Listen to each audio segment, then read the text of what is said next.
ESPN. Thank you, Janet. Grant Francis back in for our guy, Andrew Marsh. CD off again today. Jamie Rivers is in Freedom Friday, baby. I'm Anthony Stalter. 201, your time check, brought to you by Clarkson Jewelers, an officially licensed Rolex jeweler. That's right, Jamie. Freedom Friday. Well, you got to go over it. Maybe we have listeners that aren't familiar with Freedom Friday. Yeah. Maybe some of our avid listeners or don't know it's Friday because, I woke up today, I'm not going to lie.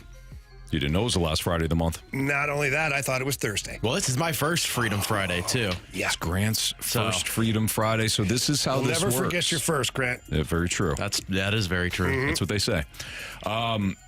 Freedom Friday. So you might be driving around. Well, I live in the greatest country in the world. I'm already free, right? On a Friday. That's true. But in the fast lane, what Freedom Friday means is that you can choose the topic, and we have got to talk about it. Now, Grant, there is a selection process, right? Marsh usually has to select. You got to qualify. You got to qualify, all right? It doesn't have to be sports-related. Grant isn't sending people his Venmo like Marshy does. I can certainly put it out there. I'm just saying. He's a young guy. Marshy rolled up in a Porsche the other day. I'm like, what happened? He goes, hey, last month's Freedom Friday was good to me. When I was like, what? Yeah, when I was producing the fast lane, I wasn't driving a Porsche. Hell, I'm still not. No, you're not. As a host. But you know what? I am driving an outstanding vehicle from Auto Centers Nissan Herculaneum. They are the best. Financing options for everyone, of course. Complimentary lifetime warranty. Go down and see my friends there at Auto Centers Nissan Herculaneum. They're fantastic. Yeah, and if you're looking for a Chevy, head out to Londoff Chevrolet or the Londoff Autoplex right there in St. Peters. Both companies have excellent vehicles. Yeah, no doubt. All right, so you choose the topic via the Air Comfort Service text line, 314-399-9646, or if you're in the Snake Pit today, welcome to the Snake Pit. The Air Alliance team studio cams, YouTube channel at 101 ESPN STL. You can also leave us a mic drop via the 100% free. We're talking about completely free 101 ESPN app. You can also leave us a mic drop and ask us a question. Or, if you got a statement, we'll just react to the statement. Doesn't have to be a question. We also have voicemails available. What? Yeah, if you call our text line, 314-399-9646, you can leave a voicemail. And then we can throw that up on the air as well because Grant's really good there behind the dials. He'll figure it out. I can't figure it out, but he will. You know what's funny, Jamie? What's that? I just checked my phone here. My wife, she just texted me. Yeah. I don't know what this means on a Freedom Friday, okay? But heading out of town, got a little Girl Scout camp trip, right? She goes, can I borrow your Be Patient shirt? I'll be careful with it. Take it. Cut the sleeves off, honey. Make it your own. I said, take it. It's yours. We can get more, but it's nice that she wants to represent the Be Patient. Kristen's headed out of town for the weekend? Yeah. With Maddie? Yes. So you're all by yourself? With Lincoln and Killian. It's a boys' weekend. It is. Yeah. I'm all by myself, too. Are you? Yeah. You should come over. Ashley's going down to Nashville. Her little guy, Reed, has a lacrosse tournament. Nice. I've got a thing on Sunday that I've got to stay in town for. Yeah. And, let's get... Dude, come on over. We're going to get wild. It's a bad weekend for a bottle of bourbon. It's just no one? kidding. Come on. You're right. Come on. Maybe we watch some hockey. Yeah. We'll put the hockey game on. Yeah. Have a couple of bourbons. And we can do something stupid. Yes. That's what we are. And then Killian and Lincoln can just take care of us in the morning. You know what I mean? Sounds like a great idea. It's my 6-year-old and my 2-year-old. Yeah, no, they'll be fine. All right, Grant. Go ahead. Kick us off. Freedom Friday. I'm going to start just going down the list. The first topic, the first question that we got today was from Justin. Uncle Rivers. Yes. Doug Armstrong retires with the Blues, ?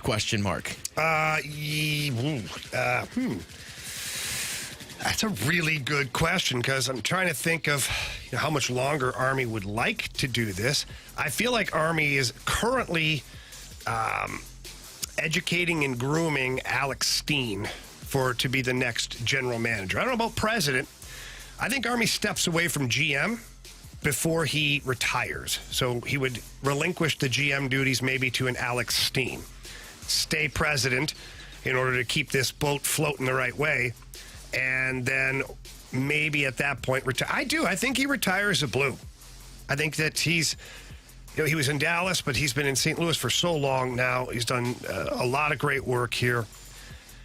I think he retires a St. Louis Blue, where he just walks away and hands off the reins to somebody else. That kind of takes me into something because you mentioned Alex Steen, who I know is in the front office right now, basically drafting all of Sweden for the St. Louis Blues. They asked him to go check out the Swedish kids. He says, I got you. He certainly did. When he first retired, Steen, there was a lot of talk about him potentially getting into coaching. Does it seem like he's leaning more towards the front office side, maybe going into the general manager side of things versus maybe coaching? Oh, it doesn't seem like it. That's all he wanted to do. Listen, here's the thing that people don't understand. Coaching sucks. It really does. And I know people, the coaching, it sucks. You're at the rink at 7 a.m. on a game day, and you don't leave until midnight following the game. And you carry that, whatever you did, let's say you lose, you're carrying that to bed with you, and you're back up again the next morning at 7:30 in the morning to try and fix the problems you had the night before. Yeah, it's tough. Being a head coach or an assistant coach in any pro sports situation, it's demanding. And I'm not saying that Alex Steen couldn't do it. He could absolutely do it, but lots of guys don't want to do it. They'd rather be involved in the day-to-day operations of managing the roster, picking the future prospects, signing free agents, like doing that kind of stuff behind the scenes rather than having to do that grind of the travel and all that. So guys like Alex Steen who have successful careers, make a lot of money, they have their choice, which is great. They've earned it.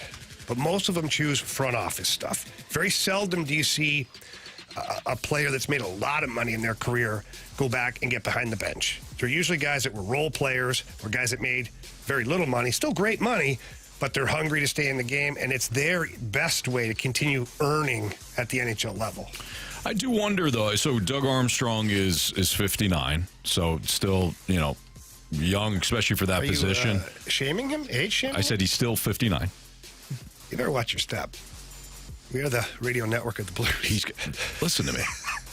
He's got plenty of time, plenty of working time. I do wonder, though, at some point if he, kind of like John Mozeliak, eventually maybe Mo gets into another area in baseball. Maybe not with the team, but maybe he works for, the league office or something like that. Maybe. Maybe Army gets to a point where he, does something else. He's from Canada, right? So maybe he's already the GM / president for Team Canada. Mm-hmm. I think he will. I think this is going to be his last stop for the NHL. But maybe I'm looking too far into it with the retirement. He's got a long time here. Yeah, so I guess I took it literal as like with the last NHL team he'll be a GM for. Yeah. So which I think that's the case. But look at Ken Hitchcock. Ken Hitchcock is still a consultant for the Blues. And he talks to the coaching staff probably more than they want him to. Because Hitch can't help himself. He's a talker. God love the man. He knows a lot about hockey. And he knows a lot about a lot of things. He reads books, these things called books. He reads them a lot. I'll show you in the break. You don't read those. They're read to you. I usually just put my coffee or my bourbon on the book. Yeah. But apparently that's not what they're for. So anyways, Ken Hitchcock reads a lot of books. Wow. So he's very knowledgeable a lot of things, but he also loves the game of hockey. So he's always on speed dial, or he's calling you and trying to talk about the game and whatnot, which is great. So, yeah, I think that Army would fall into a role somewhere, maybe with a bigger entity. Maybe it's Maple Leaf Sports Entertainment up in Canada, where he becomes a behind-the-scenes consultant to the president or something like that. Yeah. Jamie, you got an event coming up on Sunday. I do, Anthony, and it's a good thing you said that. We've got a lot of fun going on this weekend here, St. Louis area, and on Sunday, I'm going to be at Orlando Gardens, which is located at 4300 Hofmeister Avenue in South County, and I'll be signing some autographs there with a lot of great Cardinals from the past. We've got Tom Lawless, Otis Nixon, Cliff Polite is going to be there. I think I'm the only hockey player on the slate. So that's... Well, great. Yeah, sure. You got the spotlight. Yeah. But we're going to be out there from 10 to noon, signing some autographs, telling stories, having some laughs. So make sure you come by and check it out. And you can get online and look at stlsportscollectors.com for more information. Beautiful. All right, 2:11. Your time check brought to you by Clarkson Jewelers, an officially licensed Rolex jeweler. So it is Freedom Friday. If you want to send in a topic for us, just like we had, listed off there with the Doug Armstrong conversation. Great. That's what today is all about. Freedom Friday. You get to choose what the topic is. Doesn't have to be sports related. Doesn't have to necessarily be about the Blues or the Cardinals. Anything you want to discuss, throw it at Jamie and I, and we'll continue Freedom Friday next in the Fast Lane on 101 ESPN.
Freedom Friday here on the Fast Lane on 101 ESPN. Jamie Rivers, Anthony Stalter, Grant Francis in for Marsh. No Kerry Davis until Monday. And Freedom Friday means that you get a chance to select what the topic is going to be today. So anything you want to discuss, anything that we don't normally talk about. It's exciting. We enjoy Ask us talking about anything. Parenting, whatever, anything you want. Yeah, maybe you want to take some notes on what not to do. Grant, what's next? You want a random one to start here? Sure. All right, so we got one from the 314. Eating toast with cereal has always been a thing in my family. What about y'all's? LOL. My girlfriend has never heard of this. Eating toast with cereal, yeah, that's unheard of in the Rivers house. I shouldn't say unheard of. We just don't do it. I never thought about it. To me, you're either having toast or you're having cereal. Yeah. Or you're having eggs and bacon and toast. Yeah. Or cereal. Mm-hmm. So, yeah, at the Rivers house, it's you pour your bowl of cereal, you eat your cereal, and maybe if you want a piece of fruit or something like that alongside it, a little cut up fruit. Sometimes we get fancy and cut it all into little squares and stuff. It's great. You know, eat it all with a spoon. Sure. A little sugar on top, maybe. Oh, wow. It's not healthy, but boy, it's good. But, yeah, the toast with the cereal, I can't say I've done it. Doesn't mean I'm opposed to it. It doesn't mean I don't want to do it. It doesn't sound weird to me. It just, I've never. Well, nah, I mean, yeah. I mean, tell me you're going to go home tomorrow and have toast with cereal. I don't think I will. See, that's what I'm saying. But there's definitely weirder combinations out there, for sure. We typically we're pretty basic. It's like meat, carb, vegetable. We try to do that. Well, you're in zone defense mode at your house because you've got the 3 kids and there's only 2 of you. And I remember when I had 3, then I had 4. Just keep going. And breakfast was like, I treated it like the Army, basically. Yep. What can we make in bulk that can feed everybody quickly, that there's not a big cleanup after? And that's actually, I'm not going to lie, that's kind of how we treat it still. Ashley and I will go over the menu for the week. And so along with her 2 boys, my 4 kids, that's 6, that's 8 total. Yeah. And then we have Carson's boyfriend, Braden's girlfriend. Now we're up to 10. If we have a rando friend, that's just over at 11. Mm-hmm. So we have to think of a meal that's good, somewhat healthy, and that can feed 11, and there's minimal cleanup after. Right. So this is our life, Anthony. Okay, so you got me thinking now. So that's kind of like pasta. You could do some pasta. You could do some, tacos. You know what we did last night? What'd you do last night? It was delicious, too. I couldn't believe it. Ashley does, so we did cube steaks. Okay. So the cheap-ass little cube steaks. Yeah. But you can buy a bunch of it. Doesn't cost you a whole bunch. It's not like buying real steak. Right. Then Ashley seasons it and marinates it in Worcestershire sauce, just a little bit and some other stuff. And then she fries it up quickly because it cooks fast. Yeah. And then we do mashed potatoes and green beans. Perfect. And it was yeah, done. And we fed the herd. They come in, they're like the herd. And they that's sit it. down, then they're gone. You hear the dishes, at least put them in the dishwasher. Right, yeah. Come on. It's just one extra step. Yeah, with my kids being so young, it is tough. I feel like a short order cook in the mornings where it's like my daughter Madeline and my son Killian, they can't ever get on the same page. Like the little guy eat whatever. Like he's our best eater. He don't care. He'll eat whatever you give him. Yeah, he's good. It's us parents that create the picky eaters. Right. So my daughter will want, cereal sans toast. So just the cereal. My son will want toast or pancakes or French toast sticks or whatever. So it's like I got the air fryer going, got the cereal going. Sometimes out of the blue, my daughter would be like, "Hey, can I have some eggs?" I got that going. Yeah, it's Anthony, a mess. If I can give you some advice, okay? I'm a little older than you. Yeah. My kids are older. Mm-hmm. I've been through it. And here's what I can give you for advice that I think is something that would help you, is you're going to have to just pick one meal. Now, you might piss off two of the 3 kids might be angry, maybe one of the 3 kids, but this is dinner. Yeah. And that's what my mom used to do. And it was just my brother and I. But my mom was like, this is dinner. I don't like that. She'd say, well, then whatever you kill, you can eat. Yep. And I was like, well, that's a little harsh. So in my house, we make one meal. Mm-hmm. That's it. If they want something else, the older kids, you can go DoorDash. You got your own DoorDash thing. I ain't paying for it. You got it. Go ahead. And McKinnon, sometimes she's the pickiest one. So I will admit, a lot of the meals are decided upon, if she will eat or not type thing. Mm-hmm. Plus, she's a diabetic, so we have to make sure she's getting the right kind of meals and things. So the group sometimes bends for McKinnon, but then we decide on the meal, and that's it. Mm-hmm. And my older kids, if they don't like it, they don't have to come over. Don't come over. Go to your girlfriend, go to your boyfriend. Hey, do your thing, chicken wing. Yep. But if you start doing the short order cook thing, you're screwed. You're forever doing it. Right. And then when they get to be older, you're still making 3 different meals or 4, because you and Kristen might want something different than what the kids want. Right. Dude, you're going to get exhausted. So for dinner, I have started to do that where it's like, this is the meal.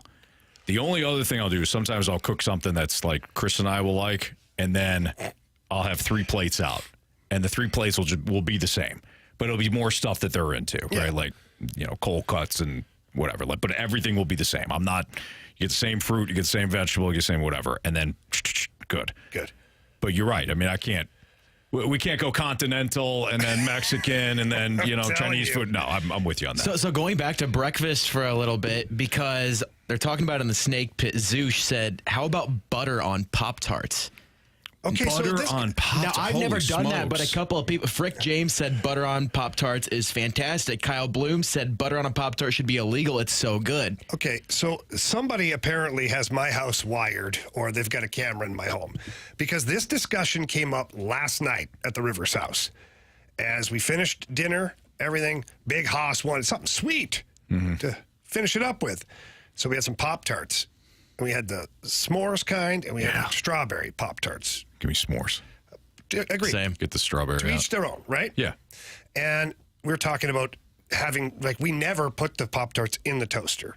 Me neither. Except for Kelly, Ashley's oldest boy. He loves the toasted Pop-Tarts. Oh, wait. He's patient. Yes, probably the only one in the house that has any kind of patience. Yeah. But then Ashley, out of left field, goes, "Oh, I can only eat the fruit ones with butter on, like warm butter on top." And I was like, "What? Why would you put butter with fruit?" Yeah, that I don't Like, understand. I don't get. But apparently it's a thing. See, I never heard of that. And that's a lot, right? Like, it's funny that we're having this conversation. So, Netflix has. Have you seen this movie? Jerry Seinfeld stars in it. It's Jerry Seinfeld. It's Melissa McCarthy, and the whole backdrop is like how Pop-Tarts were created, and it was like this war between Post and Kellogg's, right? And it's the race to get the Pop-Tart out. But they do it in it's satire, so it's kind of funny, but there's a little bit of history to it. Well, everybody in the house after we watched it, of course, wanted Pop-Tarts now. So we were at the store last week, and we're going past it, and sure enough, Killian's like, Pop-Tarts. So I'm like, yeah, let's get somebody. I hadn't had a Pop-Tart in 30 years, right? So we get different kinds. He wanted the Oreos. I wanted the s'mores. We got some other, right? I had Pop-Tarts for like 2 days, and I swear I felt like garbage. I'm like, this isn't great. So I can't imagine also putting butter on the Pop-Tart and feeling like I don't want to end it, you know? I know. That's a lot. It's a thing, apparently. And I don't know. It came out of left field. Ashley and I have been together for 3 years, and I've never heard her talk about butter on a Pop-Tart. Yeah, that's... Butter on the craziest I'll get is, like I love barbecue sauce. So oh, God. I'll get a little crazy with barbecue sauce, but I'm not doing it. I'm not mixing like sweets with, I know barbecue sauce can be sweet, but I'm not putting it on something sweet. So let me run this by you, because apparently there's a lot of weird stuff that happens at the Rivers house. No shocker there. Right. Big Hoss. At one point, we're like, where the hell is all the barbecue sauce going? My man's got it. Yeah, he's got a bowl full of barbecue sauce. Yeah. I'm like, what? I go, what are you eating with barbecue sauce? Like, we didn't cook anything. Anything. Goldfish. I can see it. Goldfish and barbecue sauce. I've never done takes it, but I can singular see it. fish and dips it in the barbecue sauce. Yeah. They go swimming in the barbecue They go a little sauce. swimming in the barbecue I said sauce to and him, he eats it. I go, why don't you just make goldfish cereal? Pour half the box in there, just mix it all up and eat it like with a spoon. He said it's not the same. Yeah, I agree. See, I hate barbecue sauce. Like, the smell of it makes me nauseous. Really? I Are you can't even stand American? it. No, I don't like ranch either, so. Oh, my. I'm not See, big but on.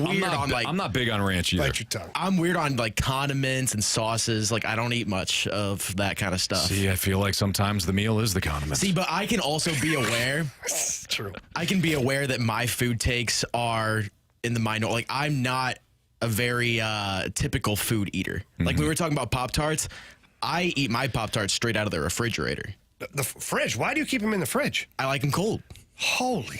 We are digging up some skeletons here, aren't we? My dad used to put like Snickers bars and stuff in the freezer. Yeah, so they didn't melt. Cold chocolate No, because he is just the he best. likes it that way. He likes it frozen. So That's you like how I that am. too. Pop-Tart in the fridge. Yeah, I've never heard that either. Never heard of that. Yeah, I'm the only person that like I've ever known to do that. I like them cold. All right. Okay. Well, We're learning a lot about each other today. Yeah, we certainly are. Yeah. Well, that's what Freedom Friday is all It about. is. So if you're one of you tuned in, you're like, why aren't you guys talking about Mason Wynn? Who cares? Because we talk about Mason Wynn like, 4 hours out of every other show. This is a Freedom Friday. Now, if you do want to hear about the Cardinals, something Cardinals related, that's what Freedom Friday is all about. You can send in your topic. Someone just said to the Canadian, just question if someone was American. It's not a bad call out. Hang on. I completely missed it. How long? When were you born? What year? 98. See, I was here in '93. I've been here longer, Anthony. You've been here longer than Grant. Yeah. So, Yeah. but still, I mean, you I'm are not Canadian. American, but No. boy, I wish I was. All right, Freedom Friday continues. We do have what's trending next, though, so we will sneak in some sports-related stuff next here on 101 ESPN.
Grant Francis here with a Sports Center update driven by Johnny Londoff Chevrolet and Johnny Londoff Autoplex. Tonight, the Cardinals will start a series in Philadelphia with the Phillies.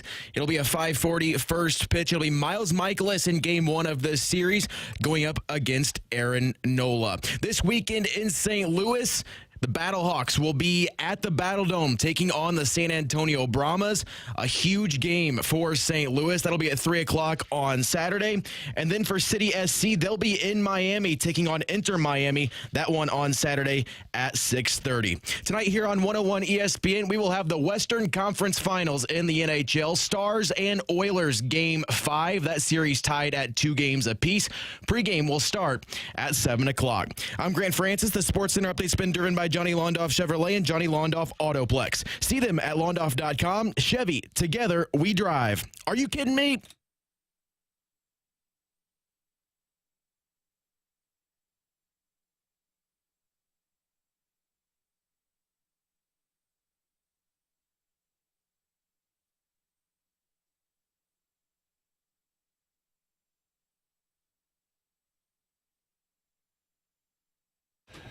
It's Fastlane on 101 ESPN with Jamie Rivers. I'm Anthony Staltz. Here's Grant Francis with What's Trending. Ugh. All right, so the NBA Finals are set, guys. It'll be the Boston Celtics against the Dallas Mavericks after Dallas defeated Minnesota last night in Game 5, 124-103. Yeah, so one, I'm excited that we have our final matchup here slated and done because I can't wait to see what Jason Tatum does against Dallas. This is a really intriguing matchup. I thought it'd be kind of fun to see Minnesota with the two bigs go at it with Boston because they present some unique challenges. You know, it's kind of like the league's going in this direction. Minnesota's the one team. It's like, hey, we're not going to necessarily worry about the three like everybody else. We're going to go with some bigs. And it caused a lot of matchup problems. Unfortunately for them, they ran into a buzzsaw with Dallas. But this is really, to me, the best matchup that I think we could have asked for based on the injuries to other teams and things like that. I think this is great. I wonder, though, the Celtics, I think their record against the Western Conference is right around 500. We're about to find out if there's a significant difference in the way that these conferences play. Because Boston's clearly the best team in the East, but the West has been stacked. Like, that's a gauntlet. So I'm interested. Today, by the way. And 4 o'clock today, our gauntlet will be played. But I'm really intrigued by if Jason Tatum and the Celtics can finally get over the hump here and the local product gets his ring. Can't wait to watch. It's exciting. I think the Mavericks, they got a good team. Obviously, a lot of guys that are fun to watch on that team. I'm a big Mark Cuban fan. You know, I know some people, he's not for everyone. I love Mark Cuban. But I've read a couple of his books. That's right, I've read them. And you didn't read them? Nobody read them to you? No, I actually read them myself. And it just some of the business stuff and the way he does things, it's pretty damn impressive. And then there's a whole huge part of it where he talks about the Mavericks and owning that team and basically maturing as an owner of an NBA basketball team, because he used to be controversial. He'd run on the court and do stupid stuff. And then, you know, basically he's learned his lesson over the years. And when it comes to winning, they won the one championship not too long ago, but then the team kind of sucked for a little bit. Yeah. He had to readjust and relearn how to build a proper team. And now they're back in the NBA final. So I had a soft spot for the Mavs in this one just because of the way I've seen it evolve with Mark Cuban. But again, I'd love to see Jason Tatum win. I always wanted to see Mark Cuban with an MLB team.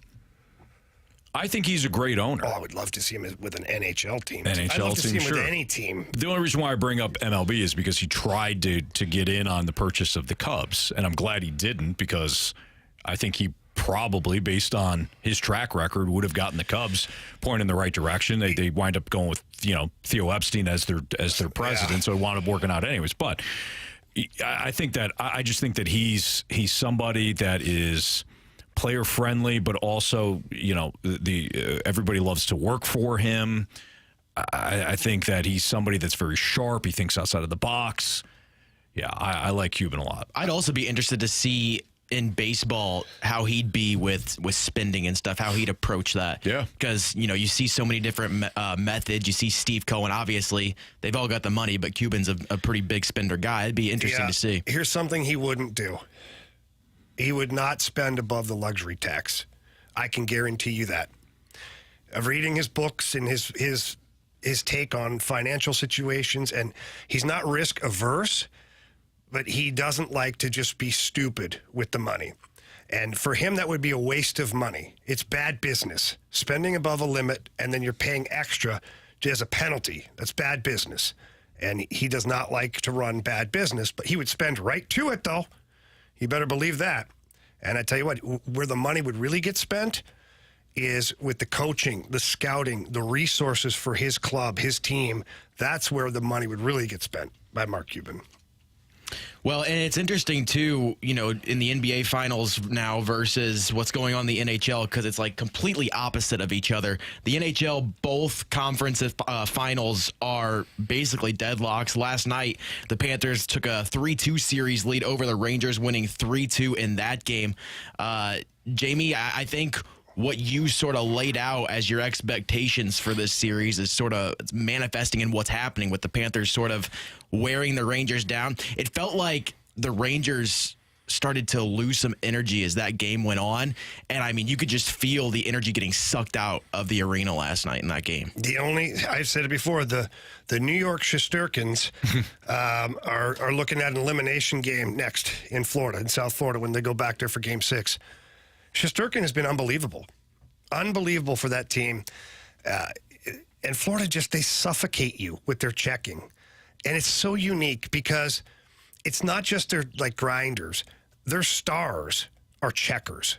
Like Matthew Tkachuk is a 200-foot player. Barkov, obviously a Selke Trophy winner. He's a 200-foot player. Sam Bennett, Reinhart, they're all physical too.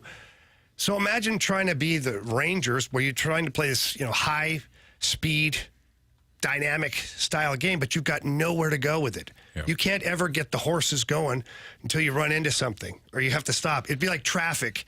Go, stop, go, stop, go, stop. At some point, you're done with it. Yeah.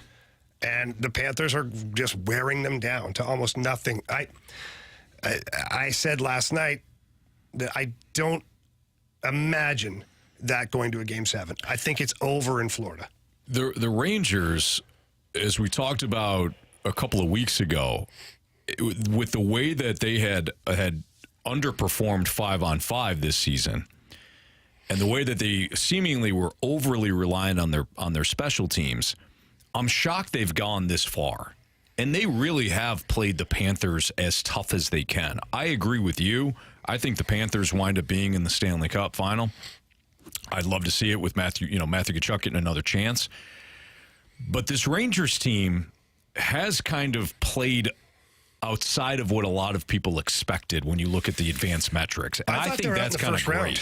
Yeah. I think that's cool, though. I did. Now, they played Washington. Washington wasn't very good. Yeah. But I did not see them getting to this point just because I don't believe that roster's built for the playoffs. Mm-hmm. I think they're close, but I don't think ultimately they're built completely for the playoffs. So kudos to them for winning the President's Trophy and then getting to this point. But I think it's over in Game 6. The Battlehawks this weekend have a huge game coming up. Home field advantage in the playoffs on the line for the Battlehawks this weekend against the San Antonio Brahmas. And you saw earlier today on Twitter, Jamie, the Battlehawks tweeted out their inactive list for this Saturday's game.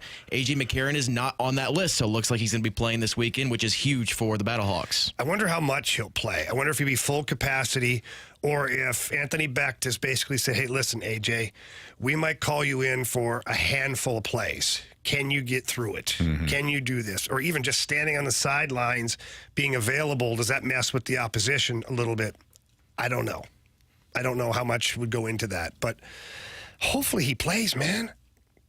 But I worry that he plays and gets injured again. Yeah, they're unbeaten. They're unbeaten at home. So if they get in a situation where A.J. McCarron can play and he can gut it out and they can get one more win, now we're guaranteed that conference finals game here in St. Louis. So if he guts it out and it winds up being a situation where he's limited, I wonder if we see Manny Wilkins. But you saw what happened the last 2 weeks. I mean, Manny Wilkins did a nice job in that first game that he played in. Last week is a bit of a disaster. So even if A.J. McCarron is at 75% and doesn't suffer any sort of setback during the game, I'm glad he's playing because he's the ultimate X factor for them. Well, and I think, too, home field is so important for them. They're 2-3 on the road this season in the regular season. So come playoff time, it seems like they really would benefit from having that home field advantage here in St. Louis. And the UFL wants them to have that. I was about to say that, too. They do. The UFL would love to see the Battlehawks host a playoff game and then be a part of the championship game here in St. Louis because they know that'll be anywhere from 35 to 50,000 people probably for the playoff game, maybe even more. Mm-hmm. And then they'll try to sell out as much as they possibly can for the championship game if the Battlehawks are there. Yeah, no doubt. I mean, it has to happen, right? So Kerry was talking about the high ankle sprain, and he said about 3 weeks, 4 weeks, you'd be good. So I think we're right about 3 weeks now. Sad this weekend would be 3 weeks since he suffered the injury. So hopefully, like I said, hopefully he's 75, 80% and he's good to go. But the biggest question you have to ask yourself is, yes, the home field advantage is important. But what if A.J. McCarron goes out there and shreds it? And now he can't play the playoff game or the championship game if you get there. You're screwed. Or you don't play him this week. That adds another full week of treatment, therapy, rehab. Right. And then, maybe you have to go to San Antonio. Maybe you don't. Maybe you win that game anyways. But if you have to go to San Antonio, now you got to win a road playoff game, but you have your number one. It depends on where he's at. If he's looking sharp, maybe a little bit of a hitch in the giddy up, he plays.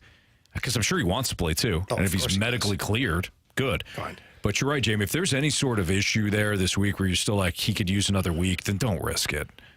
There's too much on the line. Guaranteed a playoff game anyway. Right.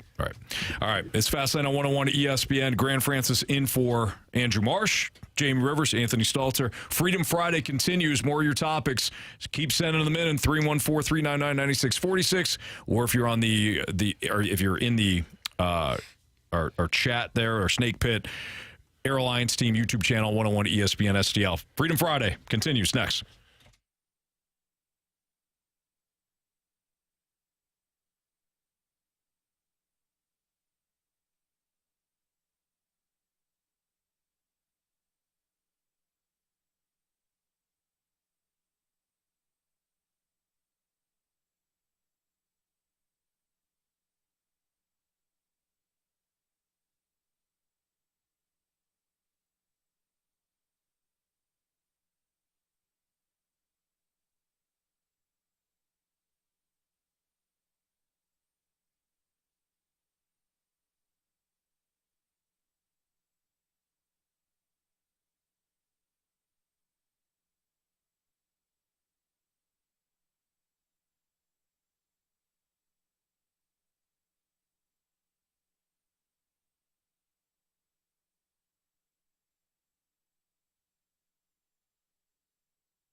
It's Freedom Friday here in the Fast Lane on 101 ESPN. Jamie Rivers, Anthony Stalter, Grant Francis is in for Andrew Marsh, and he's got the next Freedom Friday topic for us. Yeah, it was going to come up eventually from the 618. Let's just get into it. Win not playing today in an important opening game to this series. Yeah, it sucks. I mean, I was listening to BK and Ferrario, and they were really passionate about it because the lineup had come out during their show, and they were reacting live. So let's give it. Here's the lineup. We're not going to play the lineup game because it came out like 2 hours ago, and we've all seen it. So the Cardinals are in Philadelphia tonight to take on Aaron Nola. He's 6-2 with a 3.04 ERA. He's having a disgustingly good season, as he typically does. Your lineup tonight is Brendan Donovan batting first and playing left. Alec Burleson is hitting second, and he's playing right. Paul Goldschmidt is hitting third, and he's your first baseman. Nolan Arenado is your cleanup hitter, playing third base. I'm sorry, Nolan Gorman is your cleanup hitter, playing second. And then Nolan Arenado is hitting fifth, playing third. Matt Carpenter is hitting sixth, and he's your DH. Ivan Herrera is hitting seventh behind the plate. Brandon Crawford, and this is where the issue pops up for Cardinals fans. Brandon Crawford is hitting eighth, and he's playing short. And then Michael Superbad Ciani is hitting ninth, and he's your center fielder. Brandon Crawford being in the lineup is the sticking point. Why? Well, Mason Wynn is out. Mason Wynn, I imagine this is just like what happened with Arenado a couple of days ago. It's a scheduled day off. And they have, I mean, Mason Wynn has been great. So how much does that has to do with getting him off his feet every so often? I have no idea. But he is having a good season. But I think where a lot of people have an issue, Jamie, is that you called up Freddie Fermin. And Freddie Fermin could probably be starting for other teams right now. I'm not saying he's starting for a contender. What'd you call him? Freddie Fermin. It's Jose Fermin. Jose Fermin. Why? What? Freddie Freeman and Freddie Fermin. Freddie Fermin is a catcher for the Royals. I apologize. Dude, you had me Jose for a second. Fermin. Jeez. It's like, who the hell is Freddie Fermin? He plays for the Royals. Honestly, I don't even know if that's his full name. Idiot. Jose Fermin. A lot of people are ticked off because you called up Jose Fermin after placing Lars Nootbaar on the IL today. So why isn't Jose Fermin in the lineup as opposed to Brandon Crawford? And honestly, it's irrefutable. I'm not gonna sit here and tell you it should be the other way around. It should be Crawford. Fermin should be in this lineup. Yeah, Freddie Fermin is the backup catcher for the Royals. I'm an idiot. I just want to make sure I'm not crazy too. At least not on this. I can't even function right now. All right. Jose Fermin. Look, who knows what goes on during a season? Maybe Mason Wynn tweaks something. Maybe he's been nursing an injury. Take it easy, Hugh. What? Gisoli. Yeah, Hugh Gisoli is all over you. I know. Come on. You had to expect it. You had to expect it. I know. All right.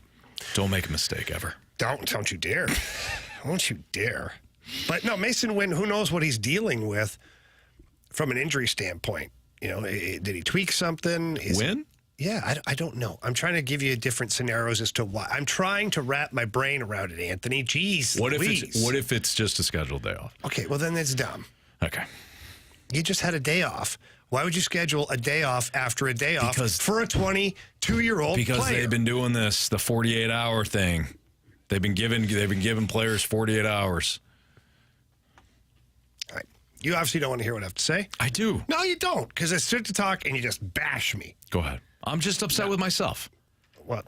I'm upset with myself. Yeah, I called Jose Fermin the backup catcher for the Royals. Are you going to get over it, though? Because I feel like it's interrupting your performance at this point. Give me a second. Okay. Well, while you rest and reset, I'll just say what I've said already. All right, I'm good. Is that I don't see why you rest a young player after a day off. I don't get it. If you want to go 48 hours for Arenado, Goldie, guys that have been around a while and maybe the bodies could benefit a little extra time off, yeah, I'm here for it. Or a guy that's nursing an injury that's playing through it, but you realize, yeah, an extra day could really help this guy. And that's why I bring up Mason Wynn. I don't know if he's tweaked anything or not. Who knows? I'm sure Ollie will get asked about that.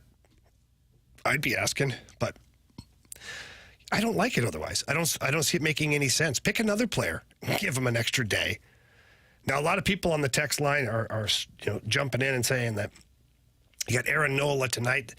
It's probably the game you're going to lose out of the three. Pretty much the guaranteed losing game. So, yeah. And then you go full throttle for the next two. What do you think of that, Anthony? I mean, baseball, there's a reason why baseball is 162 games. It's a marathon. You figure that the best teams that stay healthy are gonna be playoff teams in the end.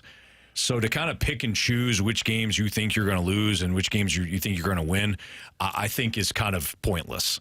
I understand the thought process. The thought process isn't pointless. What I'm saying is, if you're looking at it, who had the Cardinals dropping 2 of 3 to the White Sox at home in April? Who had the Cardinals sweeping the Baltimore Orioles? I don't think that you can pick and choose whether or not it gives you your best chance. Where I'm at with this is why Brandon Crawford was over Jose Fermin. Well, Brandon Crawford's been terrible. Somebody wrote here from the 636, don't forget, Brandon Crawford whined to a reporter about how he knew he wouldn't play much, but the fact that Wynn has been playing so well, he still wished he was playing more. Mm-hmm. So, there were some comments made, but yeah. I mean, okay. Do you think Ollie really cares about that? I would hope not. I'd say, hey, Brandon, have you looked at yourself? Have you? Have you really done everything you possibly can to be ready to play more, to steal games away from Mason Wynn? Mm-hmm. You haven't. Bro, you're sitting on your couch when we signed you. Right. Like, come on. Bradford Bruns, when they were talking about it in BCAM Ferrario, he hit the nail on the head.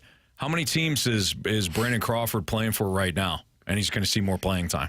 Not one. No. Nobody else probably wanted him. Unless you pick one of these these teams that are clearly just in tank mode. But even in that case, I mean, let's take the Nationals for example, who are actually they're 26 and 29, so they're not even terrible. But they got Abrams. I mean, they've got a young player at shortstop. Anthony, nobody's kicking down the door. Right. The Mets, terrible. Right. Well, they've got Francisco Lindor.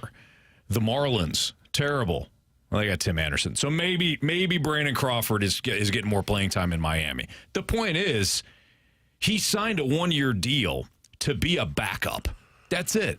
And backups don't see a lot of playing time. Did he probably think that Mason Wynn would get more time off because he's going to have rookie struggles? Yeah, he probably thought that. But, buddy, nobody else was ringing the doorbell. No. Enjoy your payday every 2 weeks. Enjoy... come on. Which team did Brandon Crawford mean the most to? From a value standpoint, everything. Like now? Before the season. But in the offseason, he hasn't signed anywhere. Yeah. What's the team that would want him the most? The one he won the 3 World Series championships with, which, by the way, they didn't have a shortstop. The Giants had a young kid who is now, I believe, up, but they decided to sign Nick Ahmed and give him the starting spot. So the point is, Crawford was in San Francisco's organization for all this time. He grew up a Giants fan, won the 2 World Series championships with, and they're like, hey, big guy, it's time. I like the way you worded that. I didn't mean to do it that way. I feel like now I thought it was purposeful, and I enjoyed it. I didn't do it on purpose, but man, I just kind of set you up perfectly. You've infiltrated my noggin here. Yeah. But again, the point is, you sign a 1-year deal with the Cardinals. You're hoping to play for a contender, but you're a backup. And Brandon Crawford is a veteran. I think he's a really good dude. I don't think that even if he says, hey, I wish I had more playing time, I would assume he gets it. Yeah, but you don't say that crap. You just don't.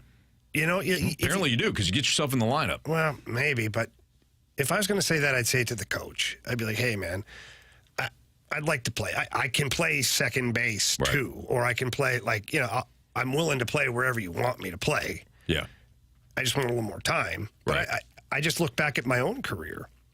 And towards the end of my career, if I was in a really good spot with a really good young defenseman, I'm not sitting there pouting to the media about, I wish I played more. I'd be like, no, I'm going to go out there and practice hard. I'm going to have a great time. I'm going to make this team awesome. Right. So that maybe next year they sign me to the same cake eater deal. Sure. So that I can do this again. Absolutely.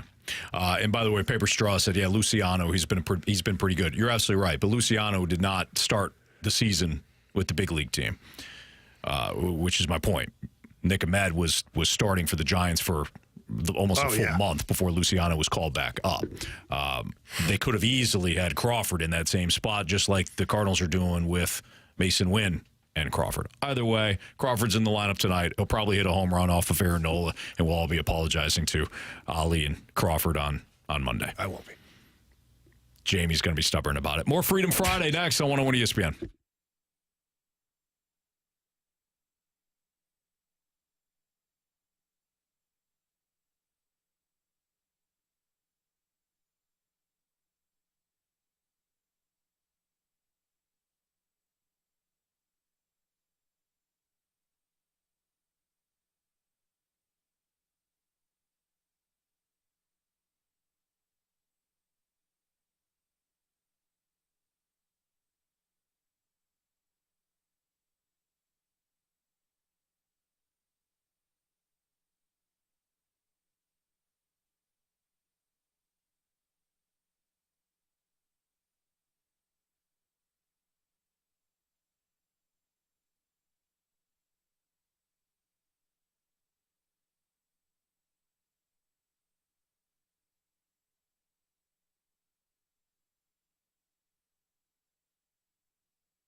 It's a Fast Lane on 101 ESPN 301. Your time check brought to you by Clarkson Jewelers, an officially licensed Rolex jeweler with Jamie Rivers. I'm Anthony Stalter. Grant Francis in for Andrew Marsh on a Freedom Friday. First hour in the books, man.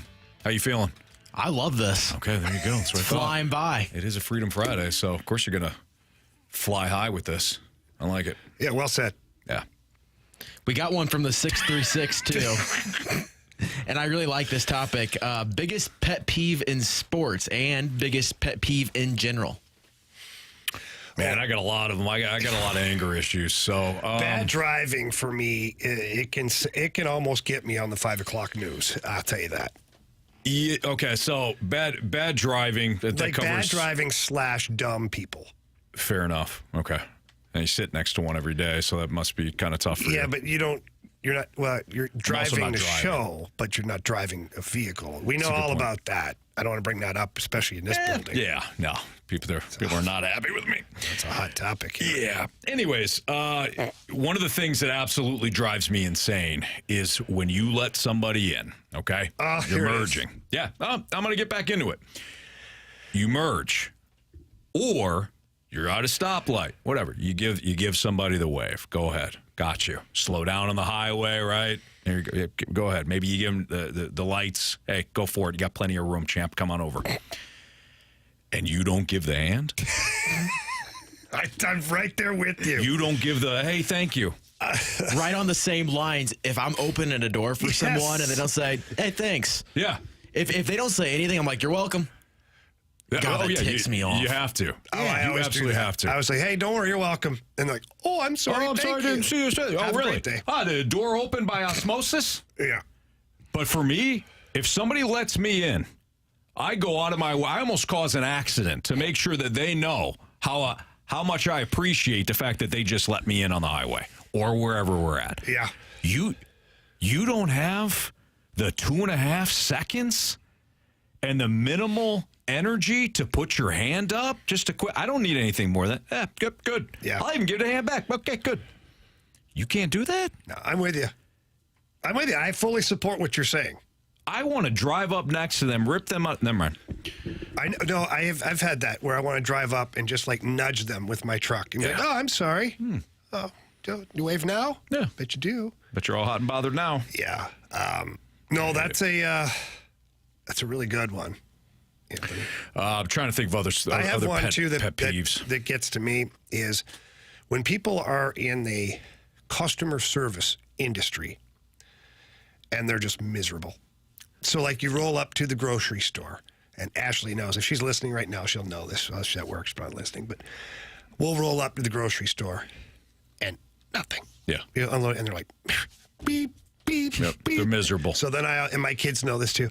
I walk up, how are you doing today? Yeah, over the top. You And they're got like, to. well, fine. I'm like, yeah, got a big weekend planned, and I just talk to them. I force them to talk to me. Good for you. So I either force the miserable out of them where they come around, or I force them further into misery by making them talk to me. But you will talk to me today. You will acknowledge my presence. And it's the same for restaurants. Yeah. You roll up. Listen, I have nothing but respect for the service industry. I mean, Synergy Hockey is customer service too. We have to take care of kids and parents, and like the experience has to be good. So like I'm big on good customer service. You roll up to your restaurant, whatever you're doing, they seat you, they bring you water, and they're like kind of crabby, hey, gonna order some appetite. Okay. Like, really? Yeah. On the other side of that, though, because I am a server at a restaurant, too. Oh, people are awful. Yeah, but Grant, People can be so, like... I believe that, but... Yeah, but I'm talking about, I'm getting the attitude before I've even spoke to them. Yeah. So I've done nothing wrong. I haven't made them go back to the kitchen 12 times. I haven't substituted anything on my order. But an example of what I'm talking about is, like, I'll go up to a table. Hi, my name's Grant. Unsweet tea. Okay. Yeah. See, those people need to fetch a beating too. Yeah. They do, but unfortunately in the customer service industry, you got to eat it at that point. You've done your job. Oh, yeah. So if I'm your manager or I'm the owner of the restaurant, Grant's doing a hell of a job. Yeah. He can't help that those people are a-holes. He cannot help that. But I also don't need Grant moving up to the next table while carrying the baggage from table 8 over to table 9. Very true. And then you're not greeting the next people and you're not offering them water and I'd be like, whoa, bro. Mm-hmm. Don't worry, you can't carry that with you. I agree. I always love too. You're talking about like the grocery store or anything. When you thank them, like they get a bad attitude, right? When I find myself saying thank you to them and they say nothing back, that's when I go the route you do too. Yeah. Where I'm like, thanks for coming in. Like I go over the top with it. Like I just don't think it takes that much for the world to be nice.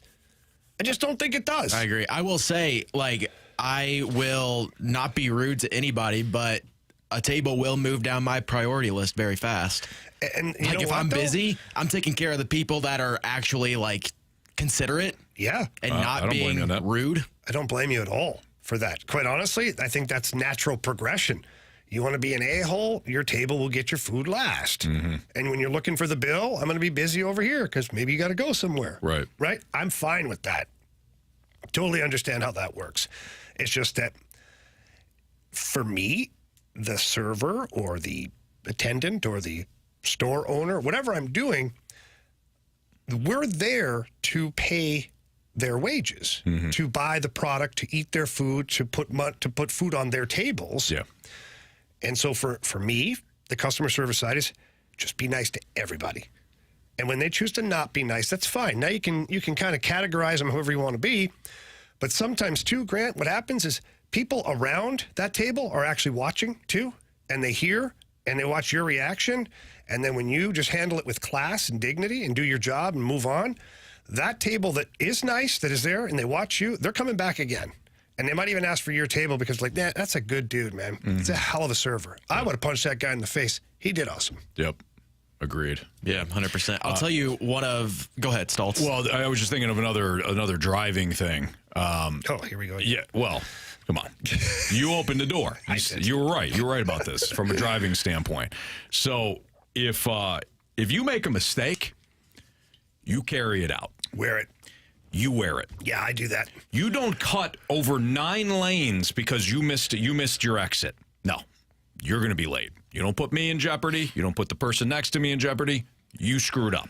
How about the people that like stop and almost like reverse as if nobody else is behind them on a street because they miss their turn? No, you wear that. You go all the way up to the next stop and then you turn around. What about the people that will make a mistake, but then they'll like wave to you like, "My bad, I messed up. Sorry." That's fine. I do that. That's good. I do that too. Yeah, we I all do make that. And then mistakes. I roll up next to the guy or the woman, and sometimes they're like double birding me. Yeah. Is that And I right? give that. That's my fault. I'm like, it's my fault. Yep. My bad. And then if they continue, I'll be like, you already got your free pass. Right. Drop the birds. Drop them now. Yeah. But I'll say sorry. So will I. I got no issue with that. Anthony, I want to read a text to you from, well, oddly enough, it's from Text Line Tough Guy. Okay. It says, not sure what world you live in, Jamie, but outside of the elitist retired professional athlete realm, because I'm an elitist, of course, Yeah. there are more crappy people than there are unhappy people working crappy jobs. What does that have anything to do with what I was talking about? And if you don't like your job, go find a different one. And if you give me the thing of like, well, there are a lot of jobs out there. In fact, there's more jobs available than there are people who are looking for them. Do your homework. But you want to call me an elitist retired professional athlete. Okay, hilarious. I work 3 jobs in order to continue to provide for my family. I work my ass off. I run a company. I've got about 35 employees that I just talked to last night at a company meeting that all rely upon me to put bread on their table. So you call me a lot of things, but an elitist? Yeah, let me back up my partner. If I didn't know that Jamie played hockey, I would not know that Jamie played hockey. I wouldn't know. He does not walk around acting like he's a former player who's entitled. I would not know that this man play outside of him being, in really good shape and obviously the knowledge is there. And I would not know that he's a former athlete. So it sounds like you got basically an axe to grind here. Well, he follows up with, you should take time to understand it before you respond to it. Understand what? What Jamie was talking about was being courteous in a situation if you're working in the customer service industry. Yeah. So I don't know where like what Jamie said got all mixed up in your head, and like Bill Burr says, went to like your childhood and then came out the way it did. But Jamie was not talking about anything else but just being kind and courteous to your fellow person. So I don't know. Well, I don't know. Another pet peeve is people not listening. We're only responsible for what we say, not for what you hear. Freedom Friday continues next in the Fast Lane on 101 ESPN.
Freedom Friday here in the Fast Lane on 101 ESPN. 3:16 on a Friday here. If you want to participate in Freedom Friday, this is where you can pick out the topics for today. And we've had a great show already, man. We've had a good mix of sports-related questions and just kind of life-related questions. So if you want to participate, 3 ways that you could do so. Air Comfort Service text line, 314-399-9646. The Air Alliance Team YouTube channel at 101 ESPN STL. That's our snake pit. Or you can leave us a mic drop via the 101 ESPN app. Grant Francis in for Andrew Marsh. Go ahead, Grant. What do we got next? Yeah, so from FedEx Brian, since it's Freedom Friday, I want an entire half hour dedicated to City SC. I don't know if we could do an entire half It feels hour. like cannibalizing at that point from other freedoms. That's true. Yeah, You know? we certainly don't want to do that. No. It hasn't been honestly the best season for City SC. It's fine. It's fine. It's fast lane fine. Well, that's not. It's fast lane fine. That's typically not good. Signing guys, they're moving, they're shaking, everybody's getting excited. Lutz isn't sitting there doing nothing. He's still working away at things. Yeah. And a lot of those draws, if you turn those into wins, like it's not terrible. What? But they haven't turned him into wins. I know. It said if. If. So do I have this correct? They don't have a win in the MLS since March, correct? No, they had one in May. They beat Chicago. Oh, what? That's the not Fire. a team? Okay, so they had one in May. Well, I'm just So trying to help. one since March. Is that correct? You don't want to say it. I do believe in the front office. I do believe that. I don't believe they were a fluke last year. It is troubling, though, that they really haven't built a lot of momentum from last year.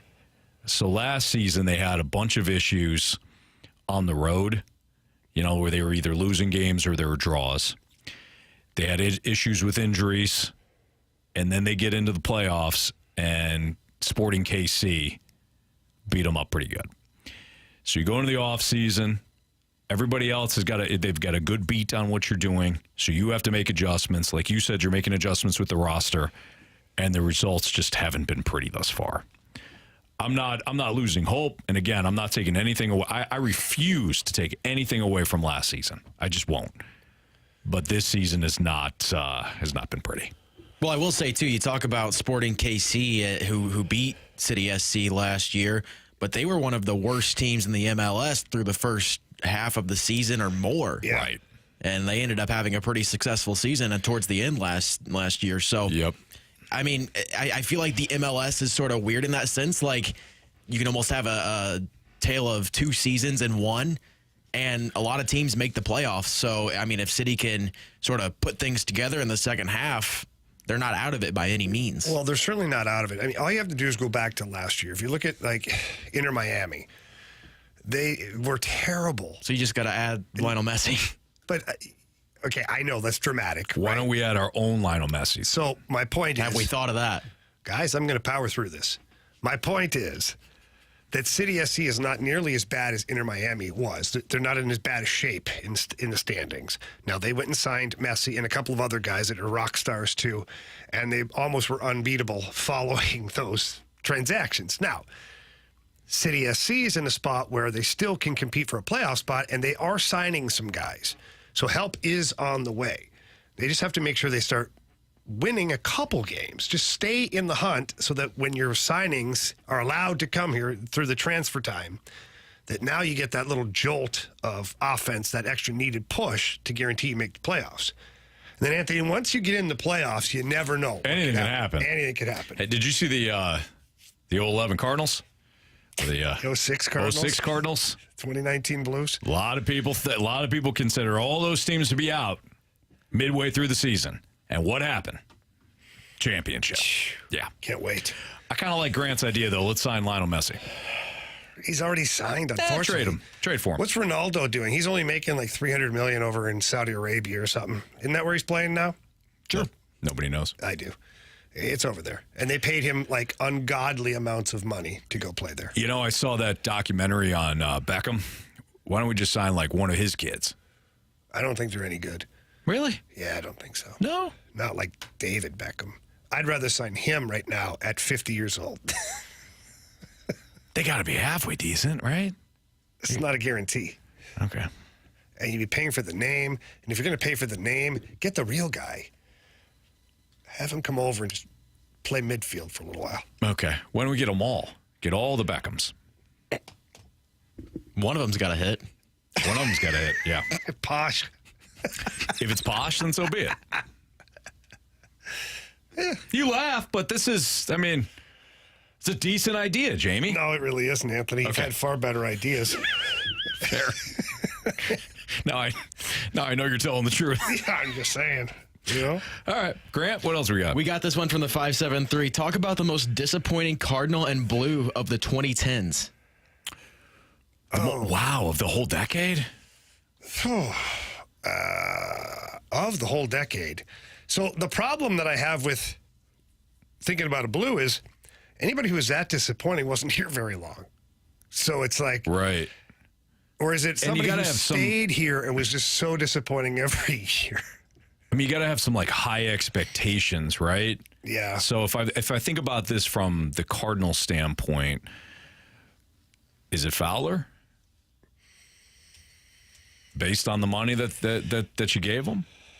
Yeah, or is it Carpenter after you gave him his extension? But you'd also have to include what he did. prior. Yeah, which was pretty It's fine. effing remarkable. It's great. Yes, I agree. Yeah. I think Fowler's pretty good. What about that one pitcher? I forget his Mike name. Leake. Mike. Leak was a worse They signing than paid Fowler. him, and I think they might still be paying him. Yeah. I'm shocked that they were able to trade him to Seattle. Like, that was terrible. Yeah. Terrible. Okay, let's think here though. There's got to be Oh, no, more I'm thinking of Brett discipline. Cecil. Oh, Brett Cecil. That's the one I'm thinking of. That's a good one. Yes. Yep. Not Mike Leake, Brett Cecil. Would it be okay? So this might just be a timing thing, but what about Flaherty? Flaherty was dominant last night, by the way, for the Tigers. I don't find it disappointing. When you had that run from him, what was it, 19, where the second half of the year, He was remarkable. he was unbelievable. He was like, Yeah. no, you can't perform that way and then be called a disappointment. Our guy Dan McLaughlin listening, and he threw out Leak and Brett Cecil. Oh, there we go. It might be Cecil. Thank you for listening, Dan. Thank you, Dan. You the man. Brandon As from the always. Snake Pit You said can always this, listen to Dan in the morning, by the way. this Open Pobo drive. count for this conversation. The what? Pobo. Okay, so you did win a World Series, though, in that decade. Did. And you got to another one. Ryan Miller for the Blues. That's a good one. I had a couple come to Ryan mind for Miller's the a Blues. great one Yeah, for the that's a really Blues. good one. I had two other Jory ones come to Laterra. mind. That was the one that Mike came to Hoffman. mind. Mike Hoffman couldn't even play a regular shift. Yeah, but Ryan Miller was supposed to come in. Like, that was the deal. He was supposed to come in and win the cup for us that year. I remember they had that Team awful. game, guys. It's a team game. Do you remember they had that collapse right before the playoffs? Wow. They had a horrible stretch. We'll call it a lull.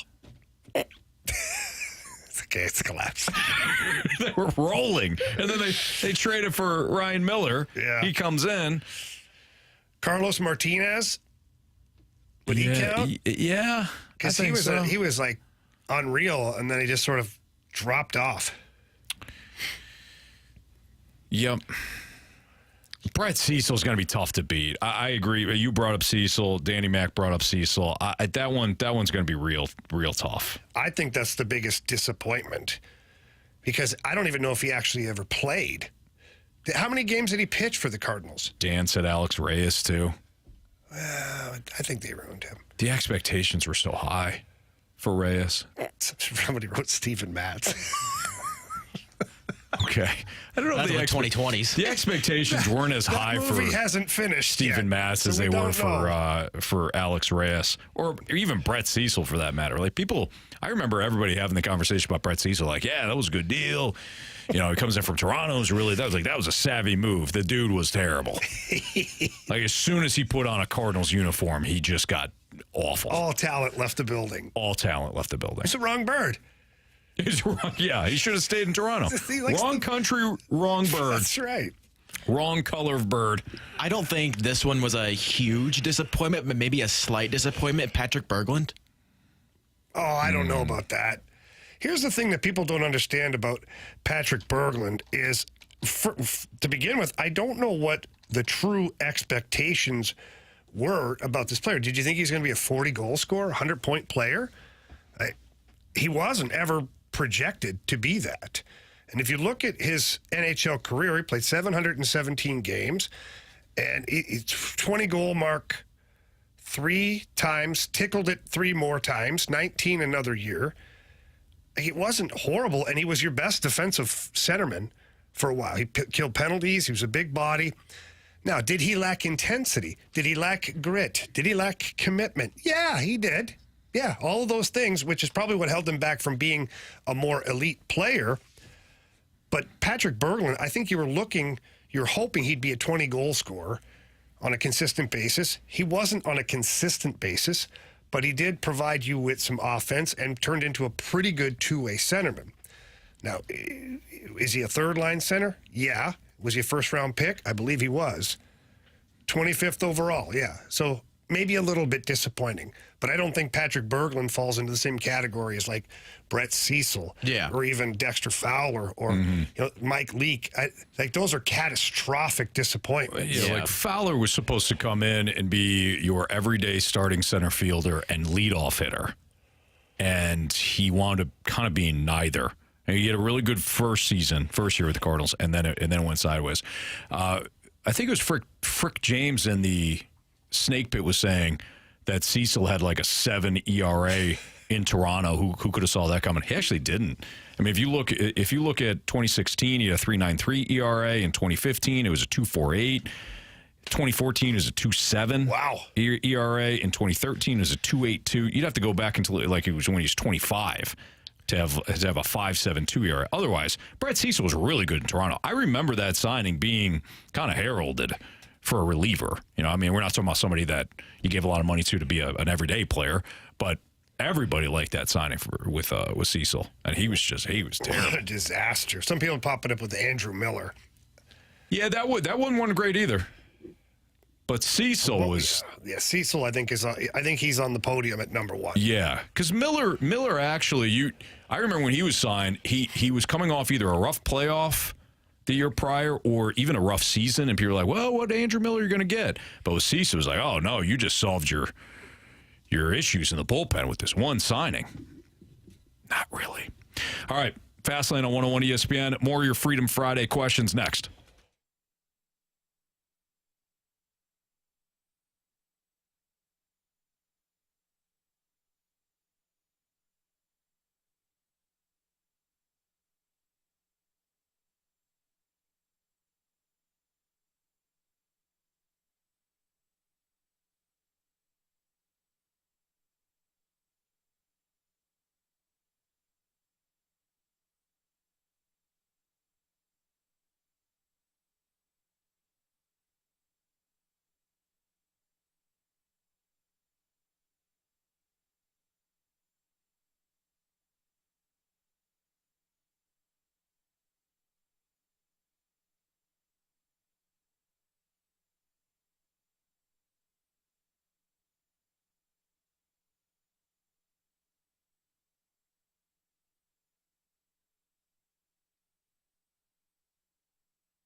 Grant Francis here with a SportsCenter update brought to you by Saliga Heating and Cooling. The Cardinals will look to stay hot as they open up a series against the Phillies tonight. Miles Mikolas will take the mound for the Cardinals in Game 1 of the series, going up against Aaron Nola for the Phillies. It'll be a 5:40 first pitch from Philadelphia. This weekend for St. Louis sports, the Battlehawks have a huge game against the San Antonio Brahmas coming up at 3 o'clock Saturday at the Battle Dome, looking to secure home field advantage in the playoffs. And City SC on Saturday as well will be in Miami to take on Inter Miami. Tonight here on 101 ESPN, we will have some NHL playoff coverage for you. The Western Conference Finals Game 5 between the Stars and the Oilers. That series all knotted up at 2 games apiece. That pregame will start tonight at 7 o'clock. I'm Grant Francis. The SportsCenter update's been brought to you by Saliga Heating and Cooling, an independent American Standard heating and air conditioning dealer.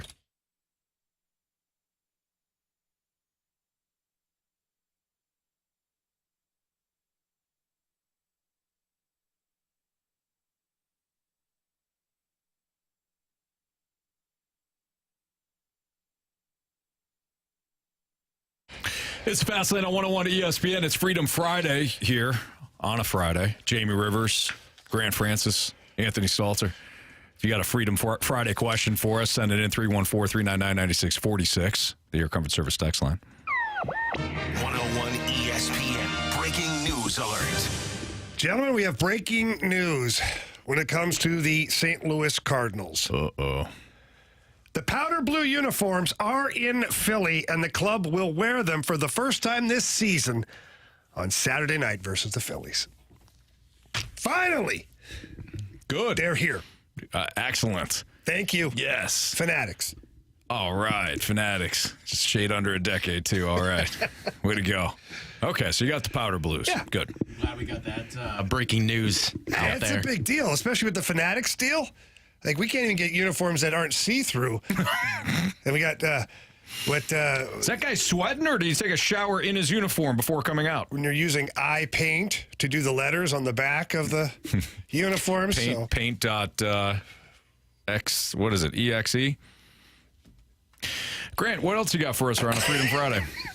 Yeah, this was from a little while ago, but 314 said... I'm sorry, Willie said powder blues or baby blues. He's right. I think it's baby blue, isn't it? Well, John Denton called it the powder blue uniform. Hold on, though. I feel like baby blue and powder blue are the same thing. Or is powder blue a little bit lighter? Powder blue is a little more white, like lighter. Baby blue is a little darker. That's why I call it powder blue. Did you just stalter us? No, that's true. I know this because when we do orders for clothing and stuff up in Canada with our company, I got you. there's a code for it, and you have a little, like, A palette. a palette, that's Yeah. it. And the powder blue is because the one blue has more white tint to it. It lightens it more. Got it. What's next? I got you. Quiet, please. Okay. Okay, so anyway, before you interrupted me, this is from a little bit Feeling ago. better. No kidding. But from the 314, stuck in dead stop traffic, which is probably no longer dead stop traffic. But help me decide dinner, boys. Feeling something in the red meat variety, preferably on the grill. Give me some ideas. Okay. Okay, so he's going to grill. Now, wait, we got to know charcoal or gas or boy. Blackstone, because there's different. It's all different. I saw one of those clips. Kristen showed me one of those clips on, I don't know, Instagram or whatever. Somebody did hamburgers, and they did it on the Blackstone, and they had one of those like searing, like you see it at various restaurants and stuff. So they seared it down, and then they put it in like a toasted, like a pita. Okay, Cheese, put it in there with the pita and all. It looked good. Okay, I'm going to come on in. Okay. Let's go into the Rivers household. Come on here. to the Rivers house. Yeah. So what I do is I get a big stack of hamburger meat, and then I make it into like meatballs, big, like giant meatballs. Okay. And I take the meatballs and I place them on the Blackstone. A little oil on there first, you want it to stick. Place the big giant meatballs on the Blackstone. And then on the other side of it over here, I take tortillas and I just throw them on for a second. Yeah. Just heat them up, not too much because you want them still pliable. Yeah. Yep. Then you take the tortilla and you put it on the meatball. Okay. Then you take the press, the big round press, and you press it down till you can't press anymore, and then move on to the next one. And by the time you're done, you can go back to the first one now, and you scoop it up and you bend it like a taco. And I have the taco holders, Yeah. and I put it in the taco holder. And you make all of these, I call them cheeseburger tacos. You fill up the rack, about 8 to 10 of these cheeseburger tacos, and then you have all the fixings like a regular taco over here. You've got cheese, you've got the sauces, you've got the Pickles. salsa, pickle, whatever you Onions. want. Whatever you want. It's your cheeseburger taco, and it's so easy to make it. The hardest part about it is just taking the raw meat and making the giant meatballs. After that, you just plop it on there, about 6 of them at a time. Take the tortilla, just press it down, and you're done. Kids love it. It's build your own taco. That sounds delicious. I'm in. Yeah, I'm excited. Okay. So, yeah, we gave you some recommendations. And maybe that's exactly what this person did in that video, something similar. So I'm saying it's a pita. Maybe it was just a tortilla. I don't know. Either way. It just I was like, ooh. It looked real good. Yeah. So that's one version to it. I don't think, depending on the grill, did they answer? No. All right. So if you've got just a regular grill, whether it's charcoal or gas, doesn't matter. I'm not a big fan of steak on the Blackstone. I'm just not. Yeah. I like the sear marks I'm on with on my steak. Now, I've cooked steak on the Blackstone, and it's delicious, don't get me wrong. But to me, you take a nice, big old filet. Not too thick, though, because when they're too thick, it's tougher to cook it. It's tougher to find that sweet spot when you cook it. Right. Unless you sear the hell out of it, and then you have your oven going at about 400 degrees, and you take the seared filet, put it into your oven for 10-ish minutes. It's like a perfect medium rare. You pull it out, everything's cooked. Its juices are all locked inside, and you Yeah. have the sear on the outside. Well, I'm hungry now. I am too. Man. Okay. All right. Good stuff. Now I don't want to do the show. I just want to eat. Yep. Where's Ryder? Ryder, Yep. go get us some food. Johnny M in the Snake Pit says, slow day, baby. No, it's a Freedom Friday. Nice job, Walrus King, reminding Johnny that it's a Freedom Friday. Come on. Anything goes on a Freedom Friday. All right, Grant, I think we can sneak in. Nah, you know what? Let's hold off. So keep those Freedom Friday questions coming in. Johnny, throw one out for us, kid. You're in the Snake Pit saying these topics. You know, I'm assuming you're saying they're not great. Johnny, throw one out, man. Come on. Whatever you want. Johnny M? Johnny M, it's your Freedom Friday, too. Send us a topic via the Snake Pit or the Air Comfort Service text line, 314-399-9646. Freedom Friday continues in the Fast Lane.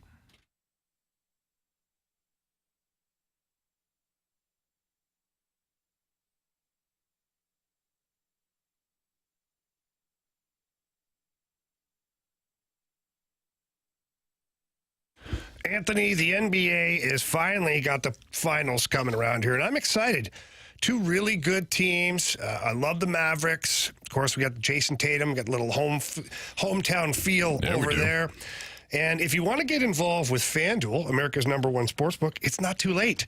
It's not too late. And if you're a new customer to FanDuel, well, here's a great thing. You're going to get $150 in bonus bets with any winning $5 bet. All that means is you place a $5 bet using your FanDuel account, you win that bet, and then FanDuel gives you $150 in bonus bets. Same game parlays. They got the live betting, championship futures. You can now wager. Maybe you want to wager on our guy Jason Tatum to win Finals MVP. It's all up to you, and it's all available at FanDuel. But you do have to get signed up. Just go to FanDuel.com/fast to get started. Again, FanDuel.com/fast to get started with FanDuel, the official sports betting partner of the NBA. Must be 21 or older and present in Illinois. First online real money wager. Only $10 first deposit required. Bonus distributed now withdrawable bonus bets, which expire 7 days after receipt. Gambling problem. Call 1-800-GAMBLER.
All right, it's Freedom Friday here in the Fast Lane on 101 ESPN. Jamie Rivers, Grant Francis, I'm Anthony Stalter. All right, Grant, you got our next Freedom Friday topic. Yeah, we'll get to the one from Johnny M, who was all bent out of shape on in the snake pit because he didn't get his red. By the way, if you don't have yours red, send it in again because I'm still backed up on text from 227 on topics. So we've got a lot of people texting in, so we'll try to get to as many as we can. But Johnny M said earlier, talk about why you think the last 2,307 Cardinals to leave immediately increased their productivity by 4,000%.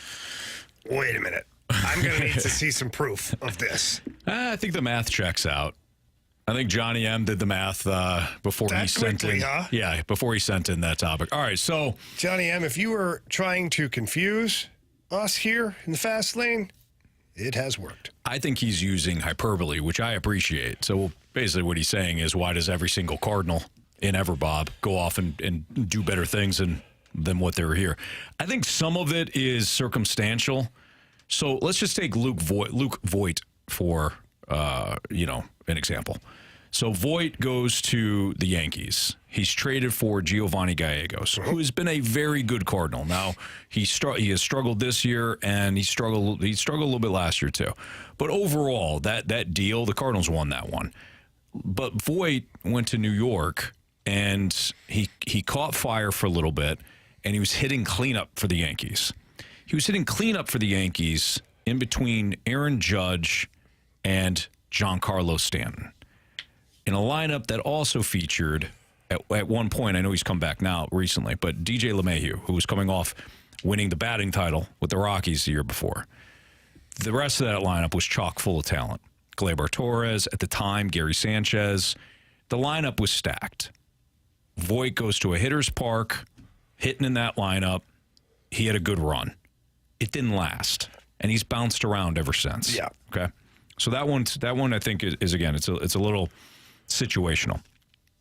As far as Randy Arozarena is concerned, did the Cardinals miss on the talents, or did they just like Harrison Bader and Tyler O'Neill and whoever else was also in that outfield better than him, and found an opportunity to add what they thought was going to be a top-of-the-rotation arm, a lefty, by the way, in Matthew Liberatore.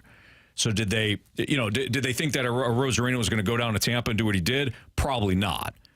But He's they kind probably of simmered has here a little bit. He has plateaued here a little bit. Yes, he has. But they figured, I think they knew, hey, he's probably a starter, but just not here.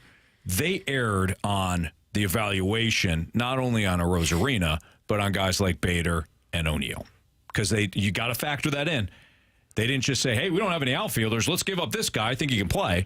They thought they had some better options. They already drafted Dylan Carlson, too. There you go. So that factors in as well. You're right, Dylan Carlson. Okay. So that... Cold dead hands. Don't forget that's where they were at that point. Right. There you have it. Tyler O'Neill has been Tyler O'Neill. He's been the exact same guy he was in St. Louis. Power surge for a little bit, gets hurt. Comes back, power surge, gets hurt. That's Tyler O'Neill. It's not unlike Randall Grichuk. When he went to Toronto, Grichuk was the same guy, but he was hitting in a better lineup. You had Vlad Guerrero. You had, I think Bichette was still, a young player, but that Toronto lineup was pretty good. And Grichuk was either a 2-6 guy. Started at 2, then he went to 6, then he was out. So I think a lot of this can be kind of explained if you go player by player. Yeah, if you go player by player, fine, but to John's point, a lot more have had success than failure or even stayed the same. Richie Palacios right now I think he's number 1 in Major League Baseball with his drive percentage. Well, that's because he went to the Rays. Okay. If you're the Cardinals, what's my rule when the Rays call? What's my rule? Oh, you hang up. And promote the guy that they're asking about. Yeah. So if he's in the minors, you bring him up to the majors. So if he's a utility player like Richie Palacios was, you put him you earmark him as a starter. Edmundo Sosa. Sosa, yeah. But he's not starting. He's starting now all the because Trey pitchers, Turner is hurt. all the pitchers that have gone elsewhere have thrived. You've got who's the guy in Chicago, third baseman? Oh, Patrick Wisdom. Patrick Wisdom. Like, I'm just saying, if you're being completely honest and you're evaluating and you take the mark that they had with the Cardinals, if you had a graphic, have they spiked? Has the graphic gone up after they've left the Cardinals? They have. Lane Thomas is another one. Yeah. Like, they almost all have gone up. Yes, you're right. Yeah. Voit down now. I think he's playing in Mexico at this point. But he was up did initially. spike. Yes. I think that what you just said is very interesting. So there's a spike, right? Mm-hmm. But is it sustainable? Arozarena has been the only one that has been really sustainable. It spiked, and now it's come back down. But it's taken a while. It's come down. Yeah, I know. That deal was in, 2019? He's not the Hall of Famer that everybody thought he's going to be. Correct. I think that we have made a lot about the misevaluation or the lack of development for some of these guys. But when you talk about lack of development, you're short-sighting Donovan, Edman, now Mason Wynn, Gorman, Herrera. These are all young players that you kept that have, that are starting to have some success here. Or Tommy Edman established himself for years now. So, again, I'm just trying to explain some of the things that have transpired here. I don't think it's as clear-cut as it used to be, where it's like, they don't know what they're doing. They've had a lot of homegrown success now, too. Yeah. Is that fair? No, it's fair. Look, you and I have talked about it before, as we all talk about the ones that got away. We don't talk about the ones that they scouted, drafted, developed, and that are currently in your lineup. Right. Because it's boring. Yes. It's just not exciting to talk about that. Right. The other one was Adolis Garcia. Yeah, but that one, Mike. The Rangers cut his ass too. I will never die on that hill, because you got rid of him and the Rangers cut him too. He was available for every team in Major League Baseball. Right. And then I think the Rangers got an injury and said, okay, fine, bring him back. And now he's ripping the ball like a Hall of Famer. Bill Reloaded said, what's Sandy Alcantara doing? Unfortunately, he's hurt for the Marlins. He was, obviously a stud for them. You gave up, you had to give up something to get Ozuna. That trade, though, I will say, is the one that has hurt you the most. That trade it's the Petro effect. Yeah. You don't bring back Petro, and now there's a domino effect that leads us to here we are. That is the Petro for the Cardinals. The Ozuna trade, you look back, there's a domino effect here. You give up Gallen and Alcantara in that deal. So is that the biggest miss regarding that deal, or is it a bigger miss that the Cardinals didn't really work hard to re-sign Ozuna? Because if they had kept him, look what he's doing now. Right. So that deal, if you're able to keep Ozuna, that deal doesn't look so bad now. You still give up a great, but you got Ozuna who's tearing the cover off the ball still to this day. From what I've been told, the Cardinals weren't exactly comfortable with the off-field stuff. Well, obviously not. And that factors into. They didn't necessarily know what we now know, in that he had the domestic violence stuff, but they weren't comfortable giving him a long-term deal. They didn't. I don't blame him. Yeah, so. I don't blame him for that, especially the way that went down. But then don't trade for him. I don't know. But I can't imagine that he was a saint before you traded for him. True. So either you didn't do the homework, or he fooled you, or yes. Either way, that was the one that really hurt you. There have been trades that have worked out. Goldschmidt, what do the Diamondbacks have? I know they made it to the World Series last year. What do the Diamondbacks have to show for the Goldschmidt trade? What do the Rockies have to show? Well, Gomber, I guess, is in the rotation. Gomber's been fine. Yeah. Well, and I think that's it for Arenado. I think, too, a lot of people, when a trade happens, are just hoping that it's going to be a fleecing every time. And that's just not realistic. Like, you're going to have to give something to get something most of the time. Yeah, Johnny M., you're right, Grant. Johnny M. says, when was the last time Mo won a trade? Seriously, anyone know? Yeah, I mean, come on. I think that he won the Goldschmidt trade and Arenado trade. But when we say that, I think there's always a reaction of, well, of course, yeah, well, that was a no-brainer. He still made the trade. Other GMs, maybe they could have traded for Goldschmidt and gave up next to nothing. So I don't know. That's kind of the way I look at it. Is Carson Kelly still in Arizona? Carson Kelly is still in the league, but he's with the Tigers, and he's a backup with the Tigers. He was projected to be a hell of a player, and he just never emerged. Yeah, at one point he was going to be. At one point he was thought to be the heir apparent to Yachty, but Yachty had a lot more time, as we now know. Yeah, all right. No time for that. No. We will get back to your Freedom Friday topics after the Gauntlet, which is next on 101 ESPN.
Four o'clock, your time check is brought to you by Clarkson Jewelers, an officially licensed Rolex jeweler with Jamie Rivers. I'm Anthony Stalter. Grant Francis here as well, filling in for Andrew Marsh on a Freedom Friday.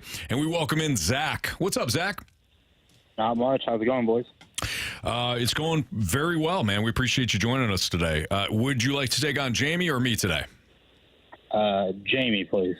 Okay, there you go. All right, Zach. Very quick, yeah. Well, good luck, buddy. There you have Thanks, it. you as well. All right, thanks a lot, man. All right, so as Jamie makes his way into the cone of silence, here Courtney says Anthony claiming the Marcell Ozuna trade was the worst trade. It's ridiculous. eggless because the team never would have made it to the LCS without him on the roster. Courtney, what I said was the impact of that trade. You're looking at it now. You're still feeling the effects. I didn't say it was the worst trade. I said it was a deal now that you had the domino effect that occurred to lead you to where you are right now. So I don't know where you're getting that, Courtney. I appreciate the comment. All right, Zach, go ahead. Tell Grant to spin that wheel. Spin the wheel, Grant, please. What are you hoping for, Zach? Honestly, hockey. But I know that's a death wish against James. You're hoping for hockey. Okay. So I'll take baseball. Hoping for baseball. You're okay with hockey, though? Grant, what do we got? It was almost random, but it is hockey today. Wow, okay. Here we go. So, Zach, you said it, man. You wanted hockey. You're going to get hockey. 4 questions. Jamie's going to get the same 4 questions. They're all worth 2 points unless you ask for the options. If you ask for the options, those questions are worth 1 point. Are you ready? Yeah, sounds good. Okay. Let's do it. All right, question 1. The last time the Edmonton Oilers were in the conference finals, who did they lose to? Oh, goodness. Did they make it against Colorado? I don't think so. Was it all the way? Oh, go ahead and give me the options. The Vegas Golden Knights, the Anaheim Ducks, or the Colorado Avalanche? I mean, unless Vegas or Anaheim was a wild card, I'm going to say Colorado. Final answer. All right, before playing Anthony's San Jose Sharks in the conference finals in both 2016 and 2019, name the last team the Blues played in the conference finals. Oh, Jesus. It wasn't him. No. He was on that team probably, though. Maybe. Was it... Oh, what was it? Dallas or Detroit? I'm going to go Detroit. Final answer. All right, question 3, Zach. In the last 15 years, which Central Division team has won the fewest playoff series? Note, qualifying round in 2020 bubble counts. So 2020 in the bubble, that does count. So in the last 15 years, which Central Division team has won the fewest playoff series? Arizona Coyotes / Utah whatevers. Final answer. All right. All right, last one for you here. Before Dean Evison, who was recently fired and replaced by John Hines, who is the head coach of the Minnesota Wild? Bruce Boudreau. Final answer. All right. Let's bring back Jamie from the cone of silence. Zach, how you feeling? I mean, I think I would feel a lot more confident if I did the options, but I know that you can't really do that with Jamie. Jamie is a beast at this. He's put on his headphones right now. If he can organize them. Yeah. There we go. All right. All right, Jamie. Yeah. Are you ready? Sure. Grant, tell him. Better have your lunch packed. Okay. You did get hockey, though. Oh, wow. Okay. And Zach, to his credit, Yeah. he's a hockey guy. Okay. He wanted hockey. It wasn't a boastful thing. He goes, I know it's a death wish, but I'm hoping for hockey. Yeah. Got hockey. Are you ready?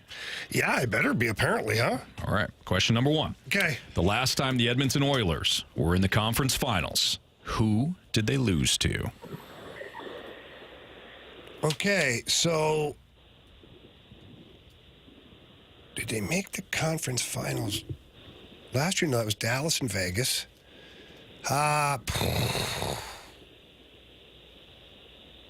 Give me the options. Vegas Golden Knights, Anaheim Ducks, Colorado Avalanche. So the Knights would have played. Yeah, I think it was the Vegas Golden Knights. Final answer. All right, before playing Anthony's San Jose Sharks in the conference finals in both 2016 and 2019. Unbelievable. Name the last team the Blues played in the conference finals. Okay. Jeez, I'm trying to remember here. We didn't get to a conference final while I was here. They didn't get it right away after because their President's Trophy, and they did but then they did go on to lose to San Jose. Oh, gosh. I hate these kinds of questions because all the years mixed together on me. Give me the options, please. Was it the San Jose Sharks, the Colorado Avalanche, or the Chicago Blackhawks? Colorado Avalanche, final answer. Question 3.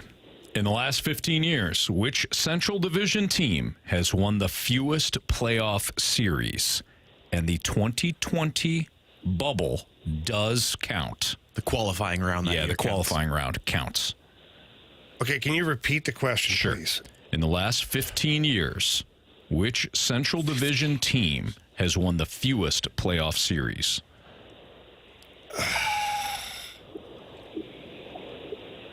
You'd automatically try to think it was the Arizona/Phoenix Coyotes, but they had a bit of a run the one year, but I can't remember if it's in the last 15 years. It has to be in the last 15 years because Paul Bissonnette was on that team. So that would give them a pretty healthy number in the last 15 years. Sorry, I'm not trying to stall. I'm trying to go through the teams in my head here. I got you. Wouldn't be Winnipeg, certainly not Colorado, not Dallas, not Nashville, not St. Louis, Arizona. Who am I missing in this damn division? I feel like I'm missing a team.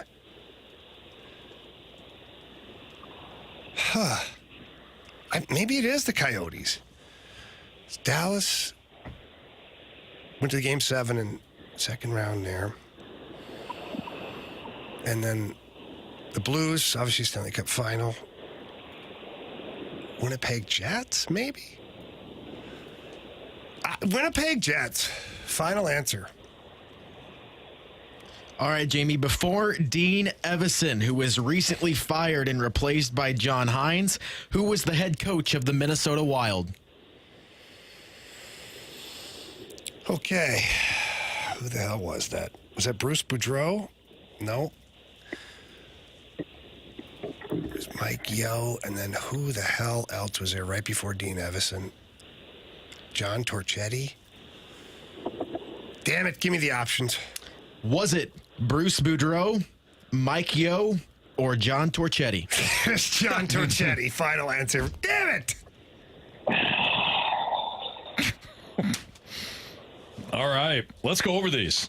Zach versus Jamie in hockey. I don't feel good. I'm not going to lie. Okay. The last time You're all right, Jamie. the last time the Edmonton Oilers were in the conference finals, who did they lose to? Zach, with the options, you said the Colorado Avalanche. Jamie, with the options, you said the Vegas Golden Knights. Correct answer is? In 2022, the Oilers were swept by the Colorado Avalanche. Avalanche. Nice job, Zach. Zach with a 1-0 lead over Jamie. Before playing the Sharks in the conference finals in both 2016 and 2019, name the last team the Blues played in the conference finals. Zach, without the options, you said the Detroit Red Wings. Ooh, that's unfortunate. Jamie, with the options, you said the Colorado Avalanche. Correct answer is? It was in 2001, the Colorado Avalanche. Nice job, Jamie. So we have a 1-1 tie. Before Dean Evison, who was recently fired and replaced by John Hines, who was the head coach of the Minnesota Wilds? Jamie, you said John Torchetti. Torch. Zach, you said Bruce Boudreau. Correct answer is? Well, John Torchetti was the interim head coach after Mike Yeo was fired, but Bruce Boudreau was there for 4 seasons after. What? Interim doesn't count? Bruce Boudreau. But Bruce Boudreau was after Torchetti. Damn it. I thought that Yeo took over for Boudreau. Zach did not use the options on that. And who did he guess? Bruce Oh, he's Boudreau. got me. We're done. Comes down to this. In the last 15 years, which Central Division team has won the fewest playoff series? Note, the qualifying round in 2020 in that bubble, it does count. Neither of you used the options.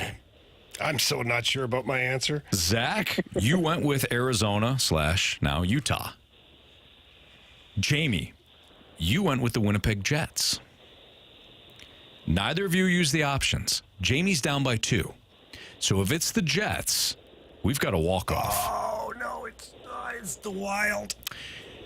If it's the Utah / Arizona Coyotes, then Zach wins in a runaway. Both are options. The other option. Oh, I already know it. Can I guess? The other option's the Minnesota Wild. Zach. You have chosen wisely. It was the Minnesota Wild. They've got 2 playoff series. The Jets and the Coyotes have 3 apiece. So, Zach, you did not get that one right, but you did beat Jamie today 3-1. Congratulations. And you beat him in hockey. Burner. Nice job, man. Nice job, Thank you. I Zach. appreciate it. Thanks, Jamie. Appreciate it. Yeah, enjoy your weekend, brother. Go and Definitely. celebrate in style, okay? I will be telling everybody at softball tonight that I did this. There we go. There you go. Good. Congrats, man. That's awesome. Awesome. It's going to be a good night. Good for you. Y'all have a great day. Great rest of the show. You too. Thanks, you. man. And we'll talk to you on Monday. Sounds good. Bye. All right. Dude, you can hear like the utter, I know you're ticked at yourself right now, certainly not at Zach, but you can hear the utter jubilation coming out of Zach, right? Like I can hear the joy coming, which is awesome. It is great. He earned it, man. He did earn it. The team that when I was going through the division, the team I blanked on was the Wild, and I was going through it again in my head. I go, oh my God, it's the Wild. You did say it right after, like you got there eventually, but. Oh, well. Good job by Zach, man. And, I give him a lot of credit, too. He took his shot with 3 out of the 4 questions. He didn't take the options Probably on wise 2, move. 3, or 4. Boudreaux wound up being the difference for him. Good for him, man. Good for him is right. All right. So Zach will be back on Monday to take on either me, Carrie, or Marsh. It's Fastlane on 101 ESPN. It is Freedom Friday here on a Friday. So send in your topics. We'll continue to discuss them next on 101 ESPN.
It's Fast Lane on 101 ESPN. It is a Freedom Friday here in the Fast Lane. This is where you have an opportunity to pick out any topic you want. So let's keep it rolling here. Grant Francis in for Andrew Marsh. Jamie Rivers here as well. Kerry Davis will be back with us on Monday. Grant, what do you got for us? Yeah, so we got one from the 636. How long before we should be worried about Jordan Walker's stalled development? Well, I know right now it's way too early to be worried about that. He's 22 years old. I think he just turned 22. And last year, I mean, people kind of forget about this, or not forget about it, but maybe just offer some context here. Jordan Walker had himself a very good year last year. 116 WRC plus, hit 276, which is completely respectable for his first big league season. He had 16 home runs last year, drove in 51, stole 7 bases. And that was over 117 games and 465 plate appearances. That was as a 21-year-old. Is it unfortunate that he's back in the minors right now? Sure. But I don't think that we should be concerned about Jordan Walker's lack of development to this point. I think this is part of it. This is part of the development. Guys. Him not, making the necessary adjustments in year two. He's going to be fine. By the way, I did see earlier today on Twitter, I think 2 days ago, Jordan Walker had 4 hits that were over 100 miles an hour, and yesterday he had one that was 112 miles an hour off the bat. He starts hitting more line drives. 112 right off the pitcher's mound. He'll be back up. Off the pitcher's mound. Oh, Jamie. All right, all jokes aside, he's 22 years old, man. He's barely played AAA. Yes. He got forced into the majors, had some success for sure as a rookie. Let him develop. Let him get through this. But remember me saying this. By the time he's 24, 25, he's going to be a big part of the Cardinals. He's going to be a middle of the order bat for the Cardinals. Yeah. Just let him develop. I agree. I mean, unless we trade him to the Tampa Bay Rays, of course. Well, then he'll be a Hall of Famer. Yeah. Surefire. Yeah. Grant, what else you got? Let's see, we got this one from the 618. Guys, I'm torn. I don't necessarily want the Cardinals to lose, but I also feel like if they keep winning, things aren't going to change, and I feel like there are still going to be things that have to change. For example, I'm just tired of this veteran patchwork, and I'm ready for the young guys to take over, Walker, Wynn, etc. What are your thoughts? So you're worried? He's worried about the Cardinals, just whether or not this is sustainable, like this recent stretch. Yeah, he still has concerns. I think it's completely natural to still have concerns about your Cardinals. Just because of what you've done thus far in May, it doesn't change the fact that you were dreadful in April. The thing is, the pitching is better than what it was a year ago. So that's number one. The defense to this point, even with all the errors that you have compiled, is better than what it was a year ago. The offense was dreadful in April. With this pitching and this defense, even if the offense were slightly below average in April, I don't think you would have put yourself in the hole that you did. Now that it has come around, with this pitching, with this defense, they're back to 500. Yeah. It's not great, but they went from dead last to now second place, depending on what goes on with the Cubs, who are losing right now to the Reds in the bottom of the ninth. It's 5-3. So you have dramatically turned things around. But I'm not going to tell you to not be concerned. You have a minus 35 run differential, which is huge, and you still have questions of consistency. Not to mention, you just place another player on IL in Lars Nootbaar. I think you have to be concerned. I think if anybody's not concerned, it means they're overconfident, which is, I don't know if I'm ready to be that with this team. Look how horrible they were in April and the beginning of May. And I understand that could be the outlier, and they had a lot of things working against them, but they still were that bad. Now, the flip side of that, look how well they're playing right now. So I think you have to err on the side of caution before you jump headfirst in and thinking this team's this is a contender. We're going to do it. And I love being a prisoner of the moment. I do. Trust me. I'm thrilled to be a Cardinals fan in the last 10 to 14 days. Yeah. Love it. Tell everybody, go Cards! Boo! My birds! Yeah, they love it. And I'm like, well, yeah, we heard you in April. I'm like, shh, that wasn't me. It was Anthony and Carrie. They're always so negative. But we actually, on the Cardinals topic here, John Denton gives us an update from Ollie Marmol on Mason Wynn's day off. Ollie apparently said that the rookie's back is no longer a concern, but added, we have to stay ahead of it so that it doesn't become a concern. Okay. So maybe there's a little tightness. Like, that's why I said you just don't know. Yeah. And Ollie could be at the same time just sandbagging it too. Tell us that's not a concern, but it's really a concern. Don't say that. It's fine. You know? It's fine. You heard me. Yeah. I think it's hard to believe that it's not at least somewhat of a concern, though. It's easy to believe, like, you're trying to be preventable in this when it comes to giving him days off. That's fine. But where it's confusing is you just had a day off yesterday. Yeah. What is a back-to-back days off going to do for you? So they just did this with Arenado, too. Maybe it's a strategy. It's like, it's one day. Might as well give you two. I don't know. There's got to be some kind of sports science behind it. I'm sure. But going back to, like, the concern, whether or not you should be concerned or not. So this is a 500 team, as we've discussed. They're 27 and 27. What do 500 teams play like?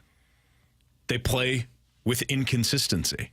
There are times and stretches where they look like they can beat any team in the league, like the Cardinals have looked like over the last, 15 games. Blues a great example of that this year, too. Blues, too. What do 500 teams do? They play inconsistently. So they'll have stretches where they look horrendous, like the Cardinals did in April when they dropped 2 of 3 to the White Sox and they just had an overall brutal month. This is a 500. This is an average team. Perhaps they'll build off this momentum. I'm glad that if they were going to be bad one month and really good another month, I'm glad they did it in this sequence. Yeah, no kidding. I would rather have them be good in May and terrible in April as opposed to good in April and terrible in May. But the bottom line is they're a 500 team. They're inconsistent. They got to start stringing, they got to continue to string some series together like they have been doing. You start to get 5-10 games above 500 now. Now we can start talking about this team being above average and, maybe one that could win the division. So if that's the case, then you kind of automatically have to then put the pressure on the front office to add. Oh, absolutely. Yeah. And I know the type, we got here with this crew. No. To me, at that point, you got to try and bury the needle and give your team a true opportunity. Yeah. Come on. But tell me it's not something the Cardinals would say. Yes, it totally would be. He'll probably add a reliever. Like there'll be 7-8 games above 500. They go to the deadline. He'll add a reliever. We're good. That has been, no pun intended, his MO. That was good. Yeah, thanks. I appreciate that. You're welcome. All right, we've got the Sports Six-Pack coming up, which is essentially just a Freedom Friday mixer. Freedom Friday mixer, exactly. So essentially we're doing a Freedom Friday Sports Six-Pack next. So keep those questions and those topics coming in to the Air Comfort Service tax line 314-389. 314-399-9646 here on 101 ESPN.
The average American spends 37 minutes a day in their kitchen, and the kitchen is considered the heart of the home where families gather to cook, eat, and spend time together. So now is the time. If you have been considering an upgrade for your kitchen, if you're doing a kitchen remodel, go with the best. Mosby Building Arts. Mosby's Great Kitchen Escape, $2,500 Airbnb gift card with a kitchen remodel. So if you were going to remodel your kitchen anyways, why not work with the best and also get yourself a $2,500 Airbnb gift card, all courtesy of Mosby Building Arts. When it comes to Mosby, they're incredible. They allow you to design your kitchen with a professional, somebody that's going to create the look and the feel that you want in your kitchen. They'll sit down with you. You can pick out everything to help maximize the space that you have. I've seen it with my own two eyes. They do a great job of also keeping you up to date week to week to make sure that you know where your project is heading, and they don't add cost like other companies do during your remodel. So you go there, you think you're going to save all this money going to the big box store, and before you know it, you're paying 2 times, 3 times more than you thought you were because they keep adding on stuff. Not with Mosby. So give them a call, 314-909-1800, and do so before the end of this month, or June 30th, because tomorrow's June. So before the end of June, get a hold of Mosby. Take advantage of the Great Kitchen Escape, $2,500 Airbnb gift card with a kitchen remodel, all because you called and booked an appointment with Mosby Building Arts. You can also call Mosby.com, visit them on the website. It's Mosby Building Arts, the right remodeling company.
Grant Francis here with a SportsCenter update driven by Johnny Londoff Chevrolet and Johnny Londoff Autoplex. After a day off yesterday, the Cardinals will look to stay hot tonight as they are in Philadelphia to start their series with the Phillies.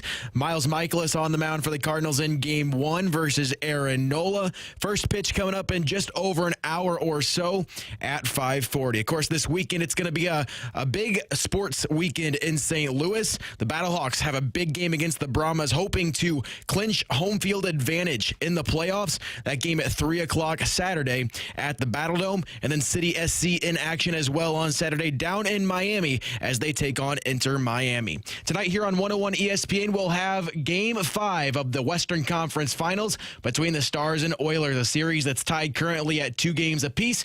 Pre-game tonight starting at 7 o'clock. I'm Grant Francis. The Sports Center update's been driven by Johnny Londoff Chevrolet and Johnny Londoff Autoplex. See them at londoff.com. Chevy, together we drive. Are you kidding me?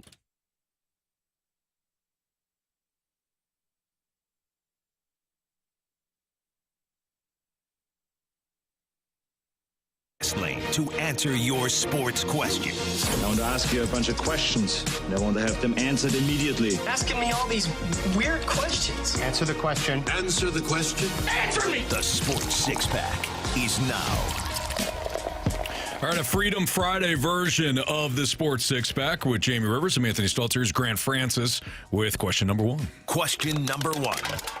All right, guys, from the 314, aside from St. Louis, of course, everyone's opinion on what the best sports city in America is. The best sports city. Okay, so let's define best. Like passionate, engaging, nice. Like, what are we doing? Because the Boston fans are crazy. But are they? Does that put them in the best category? Because How about you do the city that you would most want to be a part of, that fan base outside of St. Louis? I go back to Boston. Boston, I know people Philly. here hate Boston. They hate that. New York. New York. Like, yeah. Like, seriously, I played in Boston. The fans are nuts. Certifiably nuts. But when you're a Boston person, like I remember going to Patriots games, went to a Red Sox game, like you're just like, it's our team. Like you're like part of the group and it's fun, man. I'm sure people in Kansas City, the Chiefs fans, they seem like they got a great following there. Oh, yeah, definitely. Like that'd be kind of cool. Yeah. Boston, New York. I would say New York. I would say New York. I mean, you talk about passionate, you talk about people that are into it. They'll give it to your team, you know. They have high expectations, but they'll show up and they'll shell out. So I would say New York. I think, and if Kerry was here, I'm sure he'd say this. Pittsburgh is probably one that's really good. One. Like obviously with the Steelers, but even with the Penguins, they've got some good support out there.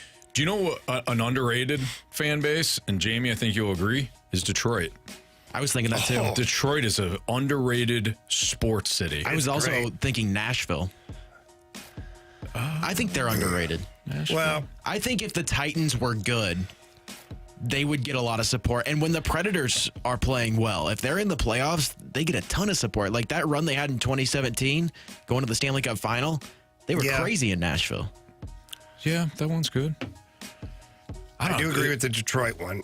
I've been to Pistons games when the Pistons are rolling. Excellent. Obviously, the Lions. I mean, the Lions fans, long tortured. They were there, though. Like, they showed up, even when the team's been terrible forever. It's not like they just reemerged. You know, they've been there for a while. Red Wings fans, obviously good. Tigers fans, very pat. Like, Detroit is a loyal sports city. Yeah, it really is. And they're not obnoxious because they really haven't won much outside of the, the Red Wings, obviously. Yeah. And then the Pistons had their little run there in the 2000s. Tigers, unfortunately for them, came up short against the Cardinals and Giants. Yeah. But that's been the most challenging of them. They're passionate. Tanisha in the Snake Pit says San Francisco. Go Niners. Yeah, I guess the Bay Area has quite a few teams. Giants fans are absolutely crazy. Sharks, Anthony. I don't know about the Sharks and their fan base. Yeah, it's a great fan base. You know all about them. I don't, but, hey. You know what it's like. You should take a trip out to San Jose soon and be a part of your people out there. Don't think he hasn't. You guys say that 600-700 more times. I might just become a Sharks fan. In spite of you guys. Well, the good news about that is if you become a Sharks fan, you can go right into your closet and put those jerseys on. Next, please. Question number 2. Hope they still fit. From the 314. What would be your last meal if you had a choice? It could be a meal made from a relative that has maybe passed away or something, or whatever your wife makes. What would be your last meal if you had to choose? My mom makes some great enchiladas. Like they're not your custom. You're kind of like your stationary fuck. Ooh. It's the first time I've ever done that. They're not your normal enchiladas. I don't even know how you got there. I don't even. But it happened. Yeah. But yeah, I would probably go with that. Loaded with chicken, cheese, Yeah. black olives, some cut up jalapenos, a little sour cream up top. It sounds delicious. Mm-hmm. So is this my last meal because I'm passing away? Sure. Yeah. If that's what you want to make it. Give me a bowl of cyanide. I'm doing it on my own terms. Oh, Jamie. All right. Well, let's say that you're in prison Again. again. Okay. Only this time you did something even more awful, Yeah. and definitely- you can't get the cyanide. Okay. Yeah. All right. If that's not an option, oh my gosh, I don't know. So many great meals. Can I have anybody cook it? Yeah. All right. Then I want the tomahawk steak from Michael Forgione. He has a place in New York City. He's like an Iron Chef on those TV shows. Yeah. It's unreal. We're lucky enough to get a table there one night when we were in New York, and that thing like melted in your mouth. I was like, oh my God, it's the greatest thing I've ever tasted. So if I'm going down with a tomahawk steak, and then I'm going to take that bone and shank the officer that's in there with me, and I'm going to make a run for it. Okay, Jamie. Again, not smart. Why not? I'm doing it anyways, Anthony. Might as well take a shot on at my it. terms. If I'm doing it, I recently went to Italy. I was there in February, and there's Whereabouts? what? Whereabouts? Rome. Oh, We were in nice. Rome. Went to wow. Milan too. I had Nice. gricia, which it's like carbonara without egg. Yeah. In the sauce. It's amazing. It's got guanciale, which is like pork cheek. It's like bacon, but almost thicker and saltier. Oh my God. Nice. It's amazing. hungry I get some gelato after. Yeah, Italy's got great food. Oh, Frick James, going back to the shark stuff. Oh, boy. The Anthony Falcons and the San Jose Stalkers. That's funny. Question number 3. all right. This one from the Snake Pit from John Scores. Best play-by-play guy in each of the 4 major sports. My favorite play-by-play, like national voice, is Kevin Harlan. It really doesn't matter what he's doing. Basketball, he's sensational. So if I have to go sport by sport, I'll go with him there. Mm-hmm.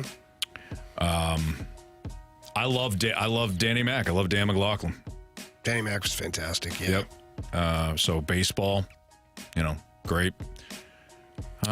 Football, Kevin Harlan's, again, sensational in football.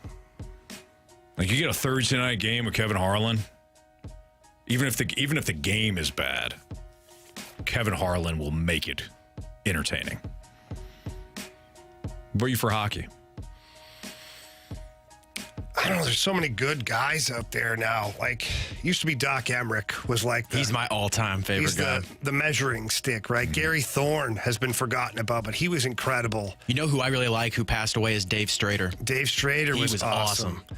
There's so many guys that are so good at their craft. Like, I will say, like, John Kelly is really good, man. He's really good. He's obviously my partner, and I'm with him a lot. But the work he puts in, like, he's really good. Same with Curbs. Curbs does an excellent Curbs does an job. excellent 100%. job. Absolutely. Incredibly hard worker. Does an excellent job. Favorite, I mean, if like that, we're talking about play by play, but my favorite color analyst of all time is Jamie Rivers. That's a stretch, but I appreciate that. He's 1A, and BT's 1B for now. But if he's listening, he's 1A. He's one. Question number 4. All right, from the 636, do you think that the Mizzou Tigers will be in the college football playoff this year? Absolutely. 100%. I am very high on Mizzou, which is probably not good, Jamie, because you and I were not high on them at all last year. We had them about 5-6 wins, and they turned in Yes. an outstanding season. So I get it, Mizzou. You probably don't want us on your bandwagon, but I think the job that Eli Drinkwitz has done, and I liked the hire. I mean, go back to 2019. I liked the hire. There was something missing, though, up until last season. And a lot of it, in my opinion, was him not finding the quarterback to match the system. But the job that Brady Cook did last year, obviously, they lost some big-time players, Cody Schrader being the biggest. But I think that Drink, over the last 3 years, has done an exceptional job at recruiting. And I think when you're recruiting well, I mean, this is an obvious statement, but look, when you're recruiting in college, you can become a little factory. And I think Mizzou, obviously not where Alabama has been for decades, or where Clemson has been at times, or certainly Georgia now. But Drink is doing an excellent job recruiting. So, yes. I'm high on life with Mizzou. Question number 5. Go Tigers. From the 217, this one's interesting. Do Canadian teams pay their players in Canadian dollars, or is everything in U.S. dollars? It's actually a great question. Prior to the lockout of 1994, Canadian teams paid in Canadian dollars. And but as the salaries continued to grow, that really hurt the Canadian market, because you can go play as a free agent. You can go play in Florida, or at that Florida. Listen, this was before that. So you could go play in the States somewhere, make U.S. dollars, and then go back and spend your off season in Canada, having made U.S. money, which at the time was, the Canadian dollar is only like 80 cents U.S. at the time. Yeah. So you're getting more money, basically, where the Canadian teams were having to pay their players more to stay on par with the U.S. dollar. So it was going the wrong way for the Canadian teams. Yeah. So now it still sucks from a business standpoint for the Canadian teams, because the Canadian hockey teams, the franchises, have to make $1.50 to equal $1 to stay on par with the revenues and things like that. Right. But the players are fine because they're getting paid in U.S. dollars. Sure. So that's why ultimately there's been apprehension of putting an expansion team in Quebec City, is because the Canadian markets have to make almost twice as much money in order to stay on par with the U.S. markets. Wow. And that's a tough one. But That is the a tough players and the coaches, I don't know about the rest of the staff, but those individuals are paid in U.S. funds across the board.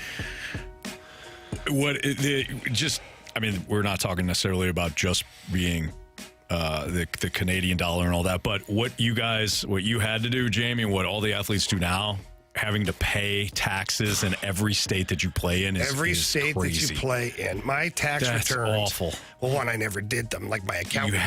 You would have to have an You accountant can't. do it. I mean, I guess you could do it if you're really like into that kind of thing. Mm-hmm. But no, my accountant did it, because you have to file with every single state.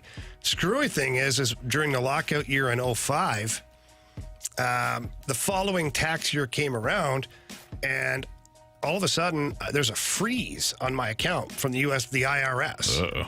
I'm like, what the hell is going on here? Like, you kind of panic a little bit. You're like, what the call my accountant.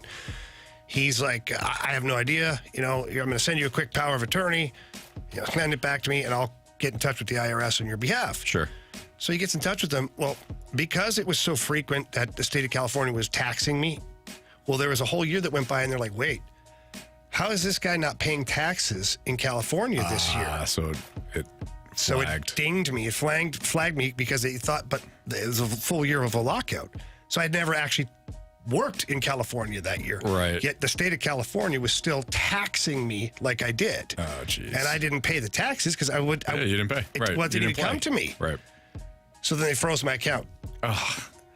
It took like 24 hours, and it was packed. But still, it's nerve-wracking. It's for sure. nerve-wracking. It just shows you quickly, how much they can affect your life, and how complicated the tax world can be. Absolutely, yeah. Well, I never knew that. I never knew that about the players. I don't know if you told me, Jamie, or somebody else told me, Donk. But I'm like, holy crap! I had to pay Connecticut to 1 year I worked in Bristol. And it wasn't a ton, but that was a pain in the butt, man. I had to get their form, all that stuff. You don't even think about it. So for athletes to have to pay taxes in every single state, imagine being a football player. Like for you, hockey, you probably go to this, certain states multiple times a year. But you're in the NFL. You may only go to that state once on one day, but you're paying taxes. Paying for it. Yeah. Imagine this just had a thought for me, like Vladdy in Ottawa. Now he's in Florida. Oh, Vladdy was in New York. Vladdy was thrilled when he went from Ottawa to Florida. The tax up in Canada is like 54% for his tax bracket. It went to no state tax in Florida. Oh, that's right. Vladdy's last few paychecks, he was pretty damn happy about being in Florida. Very nice. All right, it's Fastlane on 101 ESPN. That's your Sports Six-Pack. Freedom Friday continues on 101 ESPN.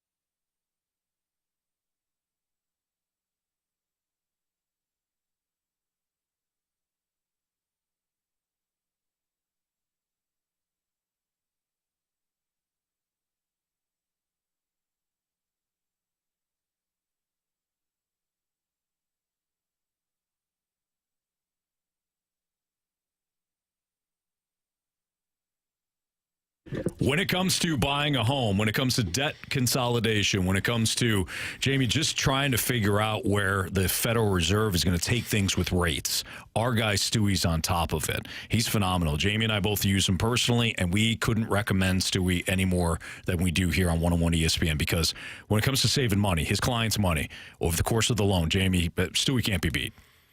No, he's awesome. He's the best resource that we have at our fingertips when it comes to all these specific things to do with your finances. And we talk about the bagel loan all the time. Right now, it's crazy market out there, and you have multiple offers on homes, and sometimes the most attractive offer wins the battle. Well, Stewie, with the bagel loan is where you borrow $200,000 or more. There's no underwriting fees, no appraisal fees, no closing costs. And that way you can use that money, maybe bump up your down payment. Maybe it makes your bid a little more attractive. Those are things that Stewie thinks of on a regular basis. And this is why he needs to be your first phone call. It's easy, too. Personal cell phone number, 314-324-4440. Again, 314-324-4440. Can't remember that number, Anthony? What can they do? You can always Google the bagel loan.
It's a Fast Lane on 101 ESPN. Freedom Friday continues with Jamie Rivers. I'm Anthony Stalter.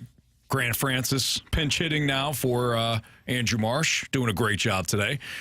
You're sending in the topics. You got to get through Grant first, but Grant's been doing a fantastic job. So, Grant, continue, my man. Yeah, and I got to give a shout-out to my guy, Grant Francis Fan Club. Got to give a shout-out to that texter, and we'll get to his topic. Can we get a segment on which players, mostly free agents, the Blues should target? Oh, wow. I haven't really looked at a lot of it. I'm high on Nikita Zadorov, but I think he's probably priced himself out of what the Blues are willing to pay him. The last thing I heard was 5 times 5. I'd pay it, quite honestly. I'd pay it, but it would be based on the fact that you moved out another contract. You know, like even if it's, I guess you could look at it in one way and say that you've moved on from the Marco Scandella contract, which was, 3.2. So for $2.8 million more, you could add Nikita Zadorov. Mm-hmm. It's caveman math here a little bit, but it's okay. Not really, because you're subtracting one, adding the other. There's a difference of $2.8 million. Is there another contract of $3 million or less that you can move on from? Probably find somebody in the lineup to get rid of their contract, and then you could legitimately add Nikita Zadorov. And I understand, BK and Ferrari were talking about, 5 years, that's a long time. But the guy is a damn machine out there. He is built like 6'6", 240, 250. He's rock solid. He's got no body fat on him. Like I don't see this guy slowing down that much. So I'm absolutely bullish on the Blues adding a top 4 defenseman. And for me, he's a left shot. He's big. He skates well. He put up 8 points in this year's playoffs. He lit guys up like Christmas trees. Evander Kane was not the same player playing against Nikita Zadorov. To me, that's your number one focus. I think for me, one player that I'd love to see, and I don't think there's a chance it's going to happen because I think he's going to get paid big time, is Brandon Montour. He's going to make like $8 million. Yeah. There's no chance. Another guy that I like too is, and he's going to get paid too, which is great for him, but unfortunate is Marchessault with the Vegas Golden Knights. I'd love to see Jonathan Marchessault play with Robert Thomas. I mean, I would love to see that.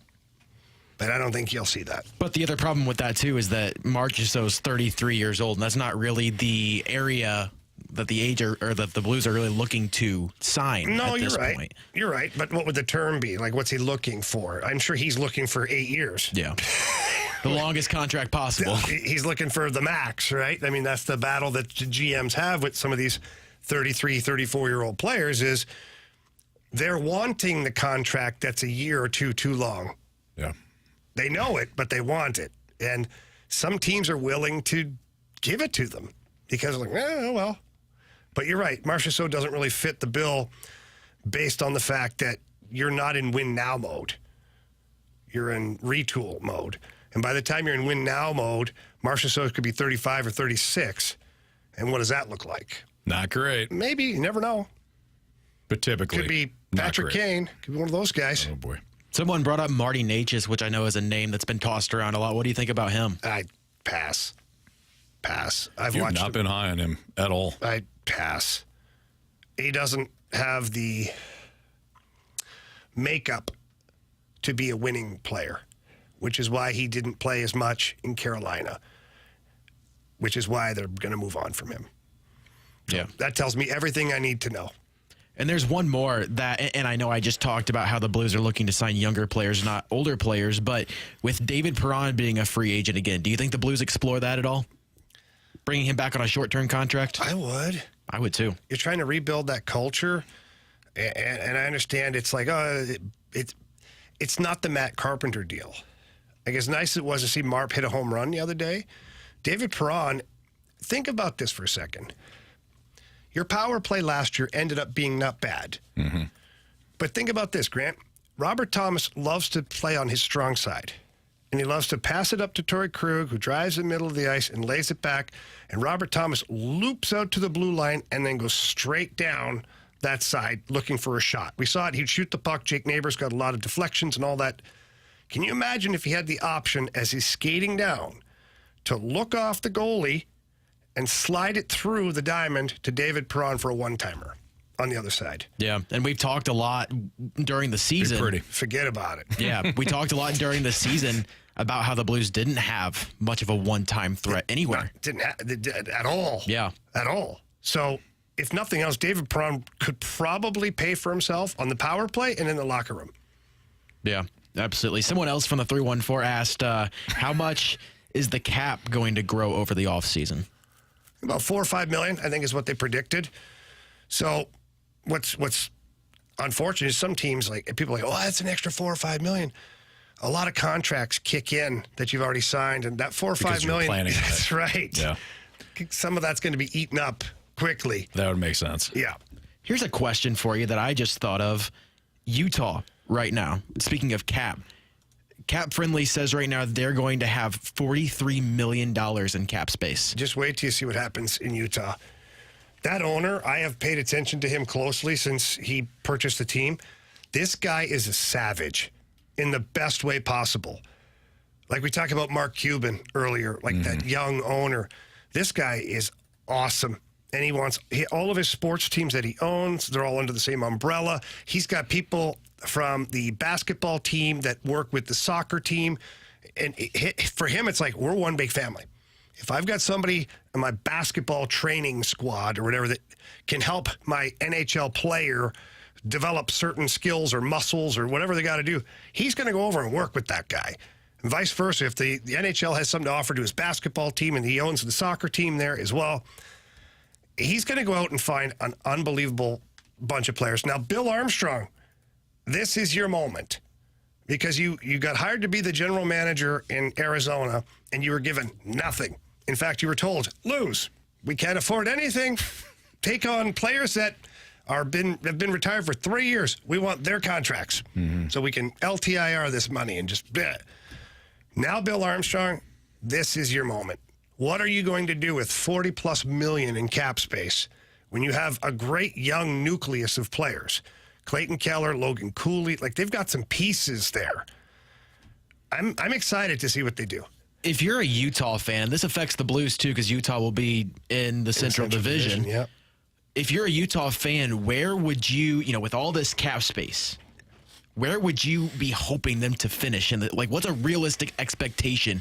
Is it playoffs? Is it finishing top 3 in the division? What would you set your expectations at? Honestly, to set my expectations from last year were 36-41 and 5 with the overtime losses.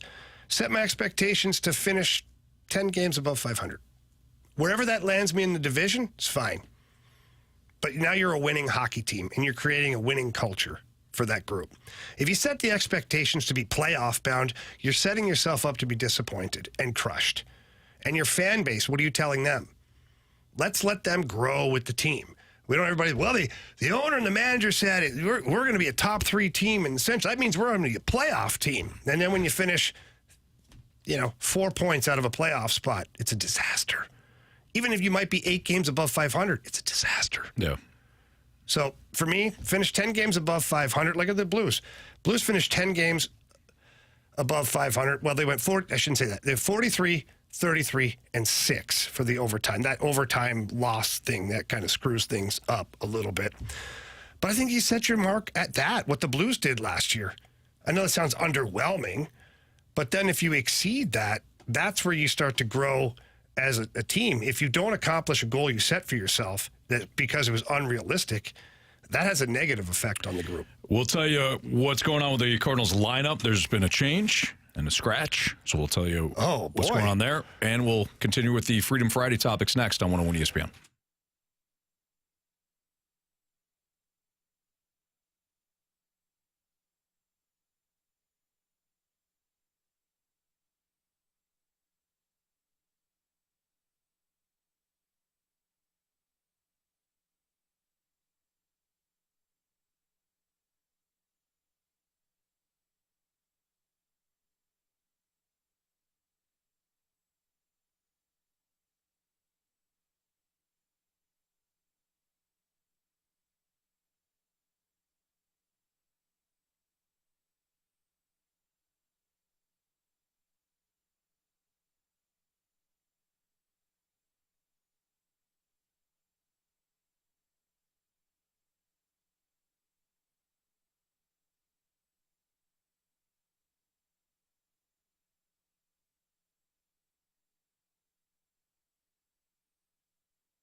It's Fastlane on 101 ESPN. Brendan Donovan has been scratched for tonight's game, so here's your new lineup. Matt Carpenter is now leading off, and he's your DH. Alec Burleson is hitting second. He's your left fielder. Paul Goldschmidt is hitting third, playing first. Nolan Gorman is your cleanup hitter, and he is playing second base. Nolan Arenado is hitting fifth and playing third. Ivan Herrera is hitting sixth, and he's behind the dish. Brandon Crawford gets a start tonight, hitting seventh and playing shortstop. Dylan Carlson enters the lineup. He's hitting eighth and playing right field. And Michael Superbad Ciani is hitting ninth and playing center fields as the Cardinals open up a new series against the Phillies starting at 5:40 tonight. It'll be Miles Michaelis versus Aaron Nola. So again, the news now, Brendan Donovan has been scratched. Dylan Carlson enters the lineup. There you have it. What do you think of that lineup, boys? Play tomorrow, too, right? You do? All right. Okay. Yeah. Mm-hmm. Okay. Grant. Look forward to that one tomorrow. Yes, me too. Hey, but guys, you got a game tonight. I just read the lineup. Yeah, but I'm really excited about tomorrow, Sunday. Tomorrow on Sunday? Yeah. Okay. Okay. Grant Francis has got the Freedom Friday questions rolling on today. What's the next topic? All right, from the 636, give us your thoughts on disc golf. Have you ever played or watched? Disc golf. I've never played or watched. I've never played it. I've seen it, and I've seen it at the park and things like that. And I'll tell you what, those individuals are massively talented at throwing a Frisbee. It's wild. Like, I throw it, I just hope it's close to the person that I'm playing with so they can actually catch it. Yeah. These, I don't know what you'd call them, Frisbee golfers, I mean, it's unreal. It's impressive at it. I mean, I couldn't do it. It'd take me 17 hours to play around a Frisbee golf. Yeah, I couldn't imagine I'd be any good at it. No. Especially I would have no knack for it, no feel for it. Yeah. No. I can barely hit a person with a Frisbee, let alone a little pole sticking up 200 yards basket. away. It has Whatever, chains on it. That's true. It has chains on it, so you can hit the chains and the Frisbee falls in. I think what Grant is saying, though, he couldn't hit you if he was throwing a Frisbee at you from this distance. So, And that's fine. I might actually be challenged to do the same. Right. Now, one thing that I have seen that I thought was pretty damn interesting is Frisbee football. Have you seen this? They've got a guy. It's just like flag football, obviously, but you're playing with a Frisbee. And you got guys that are running routes and doing things. You got the quarterback that's zipping the Frisbee out there, and guys are making catches. And that's interesting. those guys are really talented, obviously. I would say so, too, yeah. Yeah, I thought that was pretty good. I don't know why you wouldn't just play football, but, Maybe they can't throw football.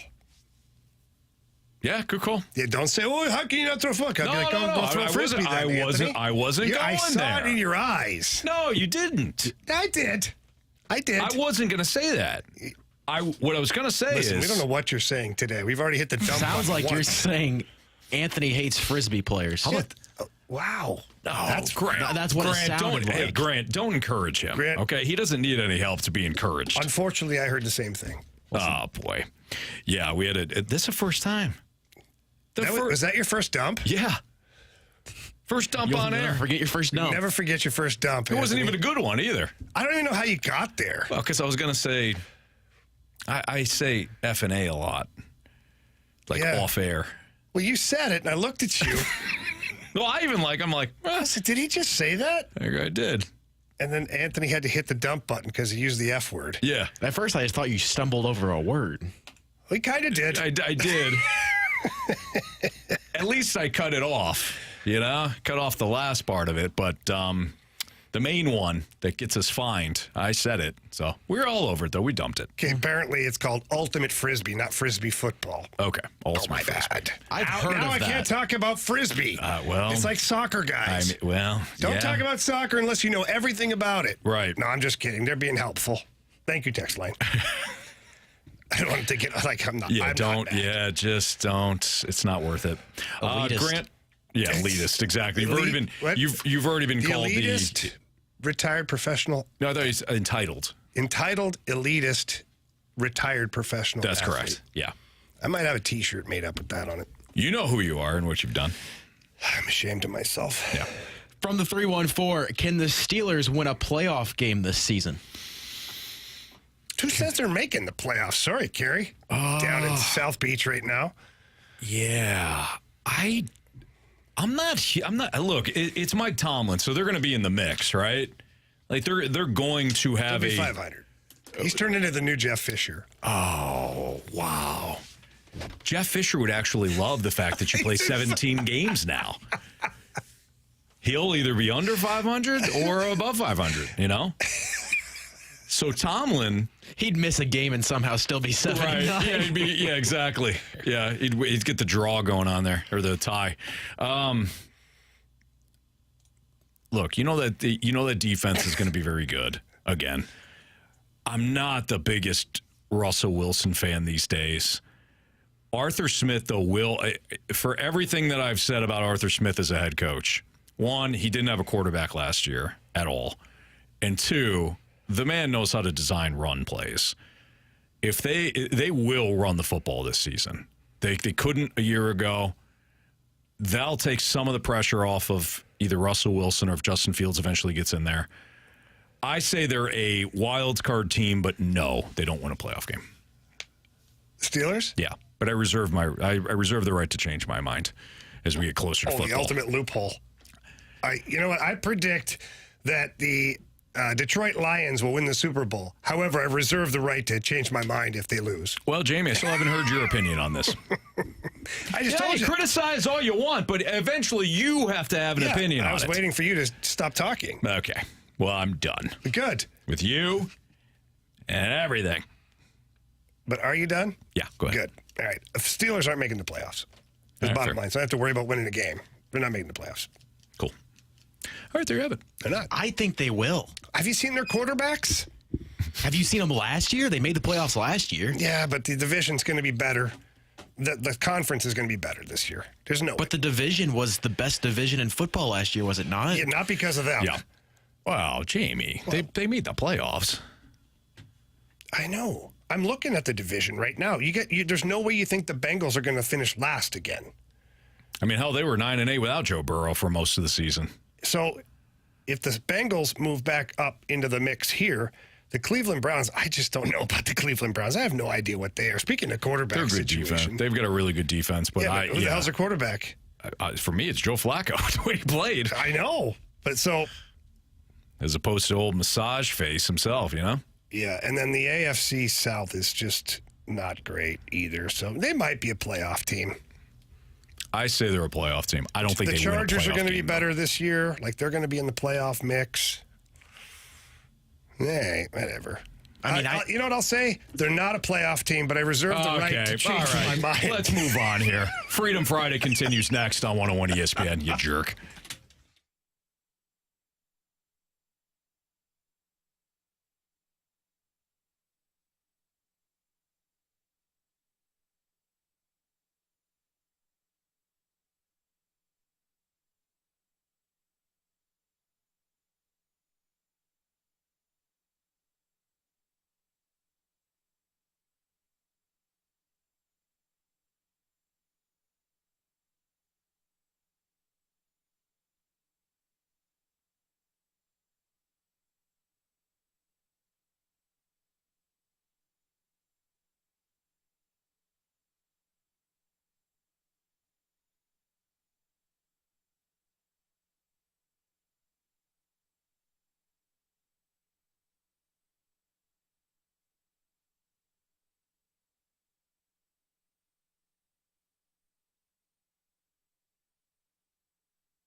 All right, so this is the last Freedom Friday segment of the day because we got Beat the Streak, we got to do our home run derby, we got biggest question of the day. That's some business we have to take care of. Yeah, all the fade or follow, bet the board, 3 stars a day. But I want to thank everybody for participating today, even if you didn't have your topic read off. We love Freedom Friday. You seem to love it as well, so we're going to continue to do it every Friday, the last Friday of the month. We'll do Freedom Friday like we did today. So again, thank you for participating. Grant, without further ado, man, go for it. Yep, and I thought the 573 put this one very well. Were you guys surprised that Freddie Fermin didn't get into the lineup after Donnie was scratched? I was surprised because I was reading up on, Double F, we'll call him. He's played some left field this year. Freddie Jose. Fermin. Watch your Fs. Is in, yes. Especially today. No kidding. Freddie Fermin. I was calling Jose Fermin, Freddie Fermin earlier, so well done, text line, for taking the fun shot. Freddie Fermin is the Royals' backup catcher. Jose Fermin, of course, with the Cardinals, but anyways, go ahead. Jose Fermin, you were talking about. Yeah, Jose Fermin has played a little bit of left field, but certainly, he's played third base, shortstop, second base. He's primarily an infielder, but there's no reason you couldn't have bumped Crawford out of the lineup, put him at shortstop. I don't know why you didn't do it to begin with. By the way, Anthony, I saw some stuff on Crawford. I don't know much about the shortstop position. I've never played shortstop in the majors. Sure. Played it in Little League. Yeah, absolutely, you did. But is speed something that is required? To play shortstop? Speed, agility, quickness. Yeah. Okay. Brandon Crawford currently ranks as the slowest Major League Baseball player, catcher or designated hitter. Slowest player. That's not great. That includes the catchers and designated hitters. Oh, boy. Yeah. Okay, well. Should play him more. Jamie, I don't know what to say. There's nothing really to say about it, Anthony. I just thought it would be a good little tidbit of information for anybody who thinks that he should play more. I don't think anybody in St. Louis does. I think the person that apparently wants to see a little bit more of Crawdaddy is Ollie Marble. Yeah, we're seeing a lot of them this year. Okay, Jamie, just why? We get it. What? You don't have to be. You have to be nasty. I'm not. The statistics match what I'm seeing. That's the bottom line. Sometimes the eye test doesn't match the analytics. It does here. Fair enough. Next, Grant. All right, from the 314. Saw a hypothetical trade. Brady Tkachuk for Cairo and Neighbors. Do you make that? What team am I? Am I Ottawa or am I St. Louis? I'm assuming you're St. Louis in this situation. Yeah, I'd make that trade. Yes, of course you do. How many times have anybody heard me say that there are 2 unicorns in the NHL? Both have the last name Tkachuk. Skill, size, speed, grit, can fight, leaders, all that stuff. Right? Yep. You have your chance to get yourself the unicorn, Anthony. You do so. You do so. Yeah. I love Jake Neighbors. Jake Neighbors doesn't project to be a 40-goal scorer or 150-plus penalty minutes or, if you put Jake Neighbors against Brady Tkachuk, and you can't say, well, Brady's got a lot more. He's not that much older. He's, 2 years older than him, I think is what he is. I think. Maybe 3, depending on where he's at right now. I think Neighbors is 22 now or 21. Doesn't matter. Yes, you make that trade. And as far as the Cairo aspect to it, I think there's a lot of people in St. Louis that would be just fine with that. So Neighbors is 22 and Tkachuk's 24. Yes. So, yeah. We've all seen the Panthers were good beforehand. Okay, they at least had the framework, but when they added Matthew Tkachuk, you became a playoff, a legit, like a cup contender. Mm-hmm. You did. You became a cup contender overnight. And I know last year they kind of snuck into the playoffs. Not this season now, but the last year they snuck in. But you see what Matthew Tkachuk has done for a team that was constantly underperforming. So, yeah, if Brady Tkachuk it becomes available, is available, you don't swing and miss on that one. No. You don't. Even if it's going to cost you, you're going to have to give up something that's going to hurt. Let me ask you something. Let me ask you something if we're going to talk about this trade in its hypothetical state. In the trade that includes Neighbors and Kyrou going to Ottawa, which player is more painful for you to lose? Jake Neighbors. I think I'm with him at that point. Yeah, I agree. So then, Jake Neighbors had the opportunity and was able to play first line for a little bit this year. And Brady Tkachuk is a first liner. He's an NHL All-Star. He's a captain of the U.S. World Championship team. He's going to be on the Olympic team. You make that trade. It goes back to he's a unicorn. Yeah. He is a player that you cannot reproduce. There is nobody outside of his brother that's like him. He is different.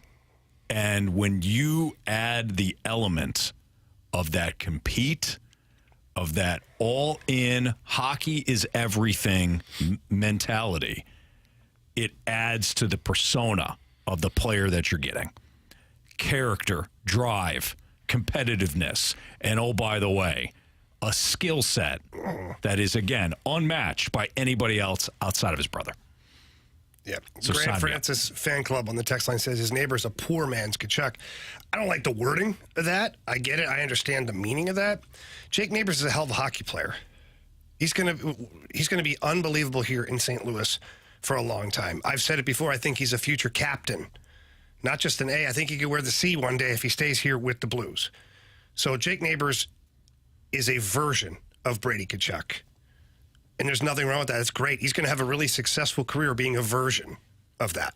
When his contract is up, what kind of AAV do you think Jake Neighbors would pull in? Well, so the funny thing is I've been asked this before, and the team has absolutely no urgency to give him a long-term deal. And I don't mean they don't like him or they don't want to sign him. There's no need to. He's still on his entry-level contract, which means that the team still has team control here for quite a while. And if I can get through some of the ads here on Cap Friendly, there we go. And you look at the Blues, Jake Neighbors. So he's a restricted free agent. He's just on his entry-level deal. So he's going to be, the Blues have him for at least another 3 years, 2-3 years, before they have to worry about unrestricted free agency or extending him. If I'm the Blues, I play out next year at $835,000. Then we go to restricted free agency. I make him his qualifying offer. He's going to take it. He's not going to sit at home and hold out. And you want to see if the production continues to evolve or stays the same. Because I don't know if anybody really thought Jake Neighbors would get 27 goals this year. I said he'd get 15 to 20. I thought that'd be a really good year for him. He ended up getting more goals because he figured it out. And by figuring it out, he got more ice time and he got to put on the first power play. And all of those things benefited Jake Neighbors. He earned every bit of it. But as a team, as an organization, you want to see next year, is he a 25 to 30 goal scorer or is he a 15 to 20 goal scorer? Let's see how he does. And then again, the following year, you give him the qualifying offer because you don't have to worry about unrestricted free agency for another couple of years. You play that slow game. And then when you get to maybe after the 25-26 season, if what you're seeing is the real deal, then if you're Army, instead of screwing around with a qualifying offer, you say, hey, Jake, why don't we make this a nice 8-year marriage? Mm-hmm. And you present the number that's adequate for what you think. You eat up a couple of his free agency years at the same time. I think that's the best way to go. All right, we've got Beat the Streak. We've got our Home Run Derby to play. Maybe we get to the biggest question of the day. That's all next in the Fast Lane on 101 ESPN.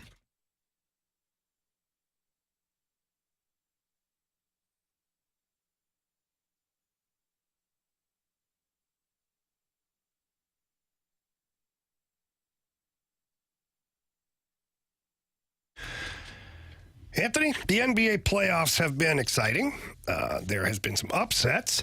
There are some teams that have dominated, and now we got the two best teams going head-to-head in the NBA Finals. Should be exciting. I like both teams. I personally like the Mavericks, but I like Jason Tatum. I like to see the hometown guy do something here. It's pretty magical. Mm-hmm. Well, FanDuel's got some magical stuff going on right now for new customers. Right now, if new customers place a $5 winning bet, they get $150 in bonus bets, and that's all from FanDuel, America's #1 sports. That's incredible, isn't it? So FanDuel, they have great promotions going on, like the one Jamie just read you, but you do have to get signed up. Go to FanDuel.com/fast. Again, FanDuel.com/fast to get started. Then you can get the $150 in bonus bets with any winning $5 bet, and you can play the NBA Finals. Maybe you want to take Jason Tatum to win NBA Finals MVP.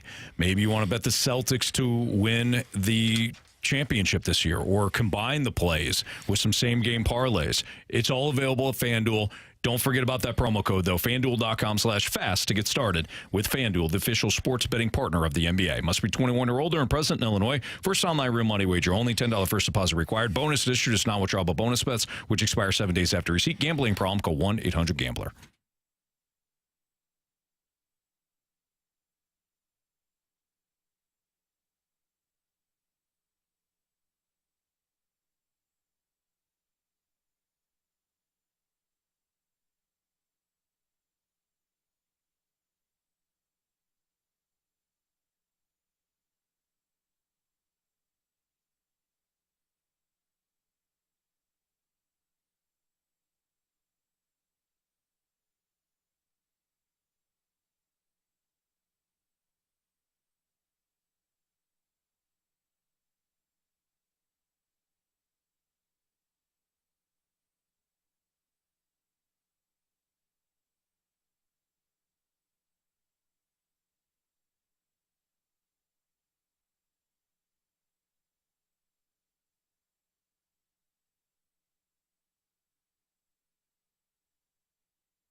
Greg Francis here with a SportsCenter update brought to you by Saliga Heating and Cooling. Cardinals were off yesterday. They will be back tonight as they open up a series with the Phillies in Philadelphia. It'll be Miles Mikolas on the mound for the Cardinals tonight, going up against Aaron Nola from the Phillies. That first pitch will be at 5:40. And then for the Battlehawks this weekend, they've got a huge game at the Dome against the San Antonio Brahmas, hoping to solidify dome field advantage in the playoffs. That game at 3 o'clock on Saturday. City SC also in action down in Miami, taking on Inter Miami on Saturday as well. And tonight here on 101 ESPN, we'll have the Western Conference Finals. Stars and Oilers, Game 5 in that series that's tied 2 games apiece. That pregame will start at 7 o'clock. I'm Grant Francis. The Sports Center update's been brought to you by Saliga Heating and Cooling, an independent American Standard heating and air conditioning dealer.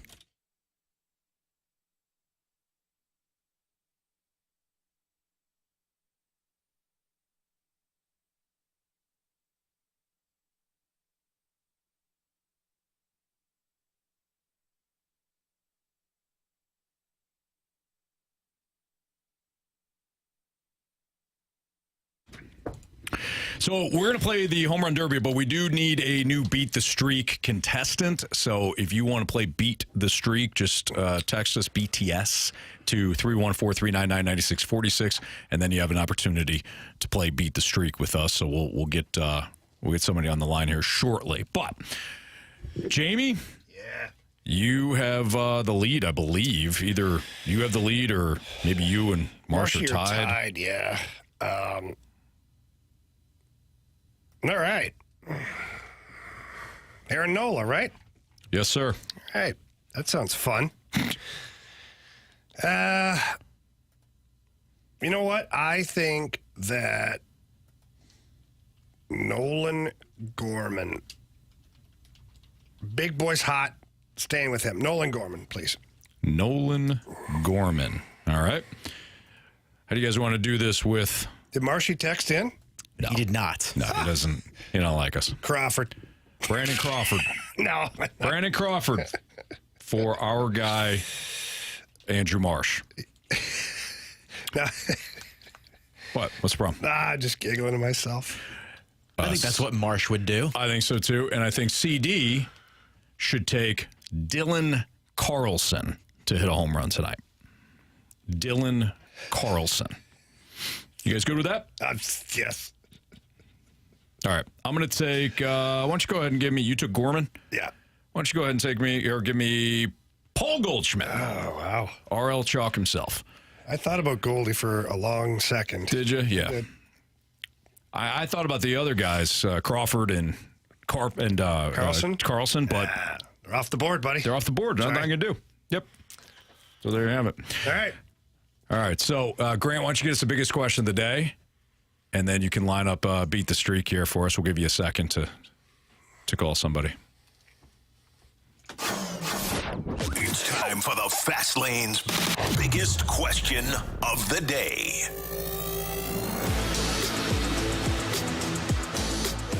All right, guys, so we had a question earlier, and I think I've lost it on the text line, but basically it was asking, you look at the NFL and how quickly players are ready to jump into, NFL play when they're drafted versus you look at the NHL where it takes players longer, or even the MLB, players take longer once they're drafted to jump into professional level play. Why do you guys think that is in those individual sports? Why the NFL? Why it takes so much longer for some leagues like the NHL and MLB rather than in the NFL where they come in immediately? Yeah, I got you. Well, for me, and go ahead if you want to line up somebody for Beat the Streak. For me, Jamie, I think the NFL is a little different because you do have that college game. I know there's college hockey. I know there's college baseball. But, and maybe you could speak to this a little bit differently, but in the NFL, I feel like the age ranges, unless you play quarterback, your window is pretty short as it is. So a lot of times you are looking for young guys, 21, 22-year-olds, and by the time you get to 30, your play goes off, it drops off a cliff, especially at certain positions like running back. So when you play in college, you don't have a lot of wear and tear, but you're getting up to speed with the game.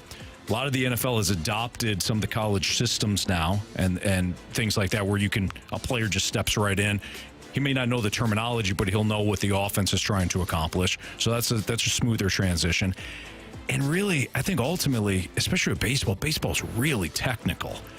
I mean, you can get very technical with how you're approaching an at bat.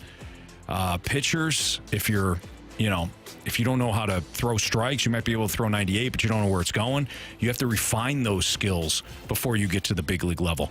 So when it comes to baseball, you're weeding out a ton of guys before they get to the big league level. Whereas in the NFL, again, you almost have to hit the ground running at a 22, 23-year-old as a 22 or 23-year-old. Yeah, so most hockey players turn pro at 20 years old. It's not the case necessarily in the NFL. Some guys leave college a year early, but most of them play out their college careers and move on to the NFL. And one thing we have to remember with the NFL is a lot of the young guys that get drafted that are not first rounders, they're practice squad guys. Right. So they're essentially playing in the minors until they get their chance to play, because the NFL doesn't have a minor leagues. Yeah. Obviously. So those guys are on the practice roster, and you may not see them for another year. Let's say they're 24, 25 now. That's 5 years into a pro career in the NHL. Mm-hmm. That's a long time. So I think that's why you see a lot more guys go down to the minors to continue to develop, gain strength, do all that stuff, because not every kid at 18 is fully developed, or 19 fully developed. They don't have any man strength yet. Like, I remember when I turned like 25, 26, things got different. I was like, hey, all right, checking some people around here like this. And then even when I got to 30, it was like a whole other level. Right. So that's why I think it takes some time for those guys to develop in a lot of different ways. In baseball, kind of the same thing. A lot of kids go from high school to playing in some of these minor pro leagues, A ball or low A, and doing all this stuff. Like, they don't go to college ball. Yeah. So I just think it takes time to develop. They're just different sports that have different requirements and different levels of athlete that's ready. And because the NFL has a practice roster, I think we overlook that sometimes. Yeah, sure.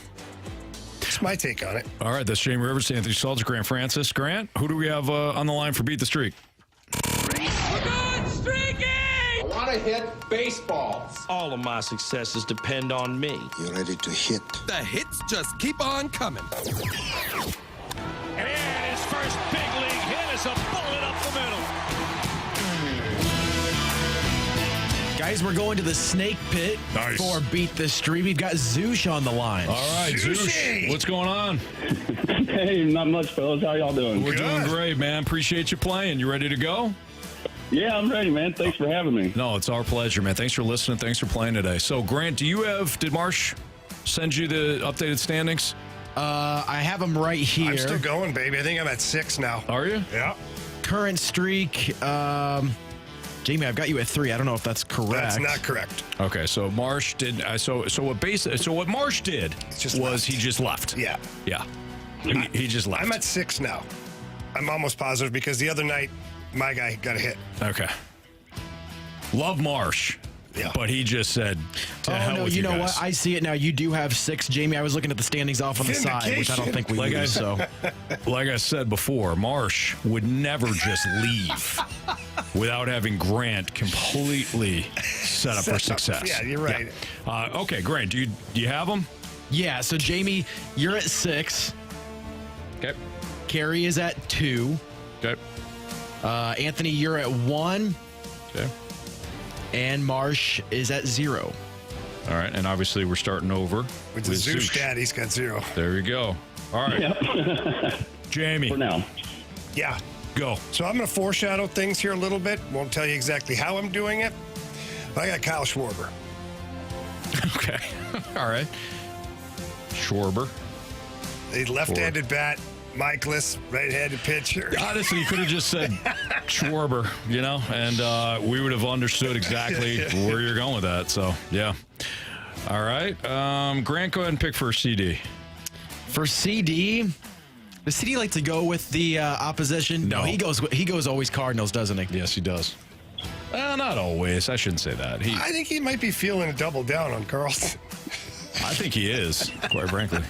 But Grant, we'll leave that in your capable hands. Honestly, I won't do that to CD. I won't do it to him. I'll go with one player staying hot tonight. I'll go with good old Nolan Arenado. Oh, wow. All right, Arenado. All right. Okay. I'm going to go with Alec Boehm of the Phillies. Oh, man. I'm sorry, Zoosh. Sorry, buddy. Man, I should have seen that coming.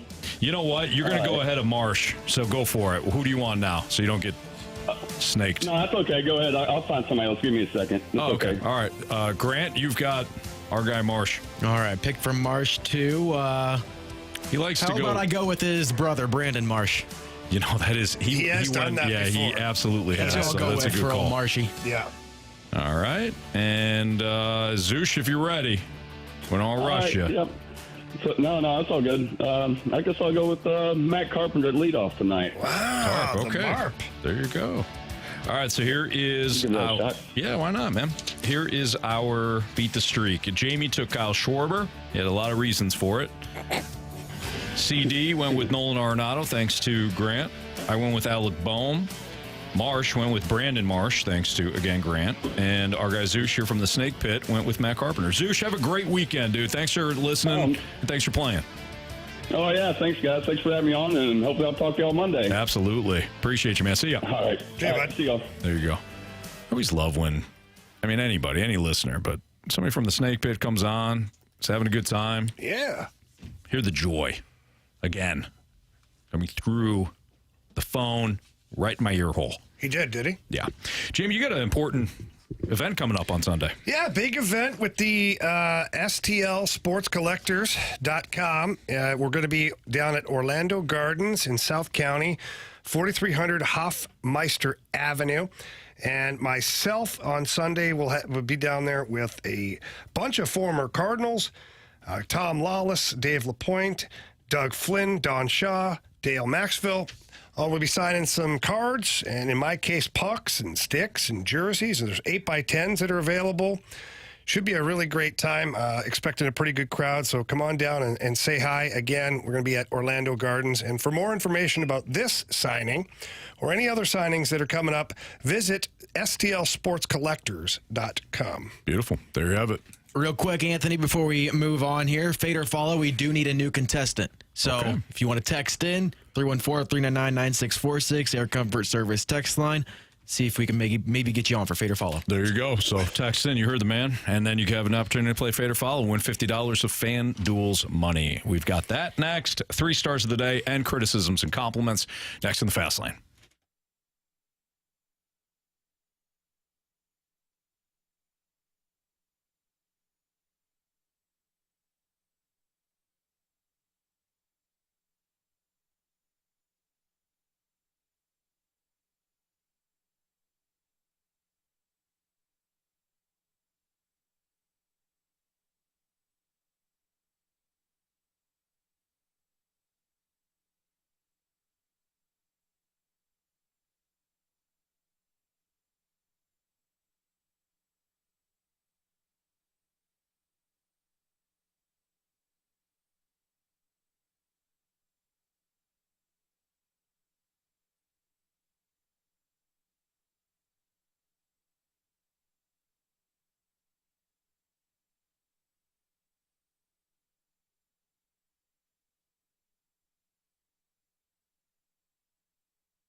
Hey, when it comes to buying your next new car, it's got to be at Auto Center Nissan Herculaneum. Why? Because they've got great incentives on brand new Nissans throughout their May Day month of May sales event. 0% APR and payment terms all the way up to 84 months. They've got up to $5,000 off MSRP on new Nissan models and no down payment needed in 3 months and no payments as an incentive too. They've got financing options for everyone at Auto Centers Nissan. So if you have bad credit, you don't know how you're going to finance the vehicle, don't worry about it. They will have an opportunity for you to finance a vehicle at a monthly rate that you didn't even think was possible, quite frankly. At Auto Centers Nissan, as always, all new Nissans come with their exclusive complimentary lifetime warranty, their complimentary 1-year maintenance, and their 30-day return promise. And their dealership boasts over 700 vehicles, all in one location, so you can become, you could be rest assured that you're going to find the perfect vehicle that matches your style and budget. So whether you're looking for cars, trucks, vans, SUVs, doesn't matter. Auto Centers Nissan, they've got new Nissans and pre-owned vehicles, different makes and models. Check them out online tonight at autocentersnissan.com. But when you head out to the dealership, tell them Stalter sent you. It's Auto Centers Nissan.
It's a fast lane on 101 ESPN. Time to play Fade or Follow, and we've got Sheldon on the line right now.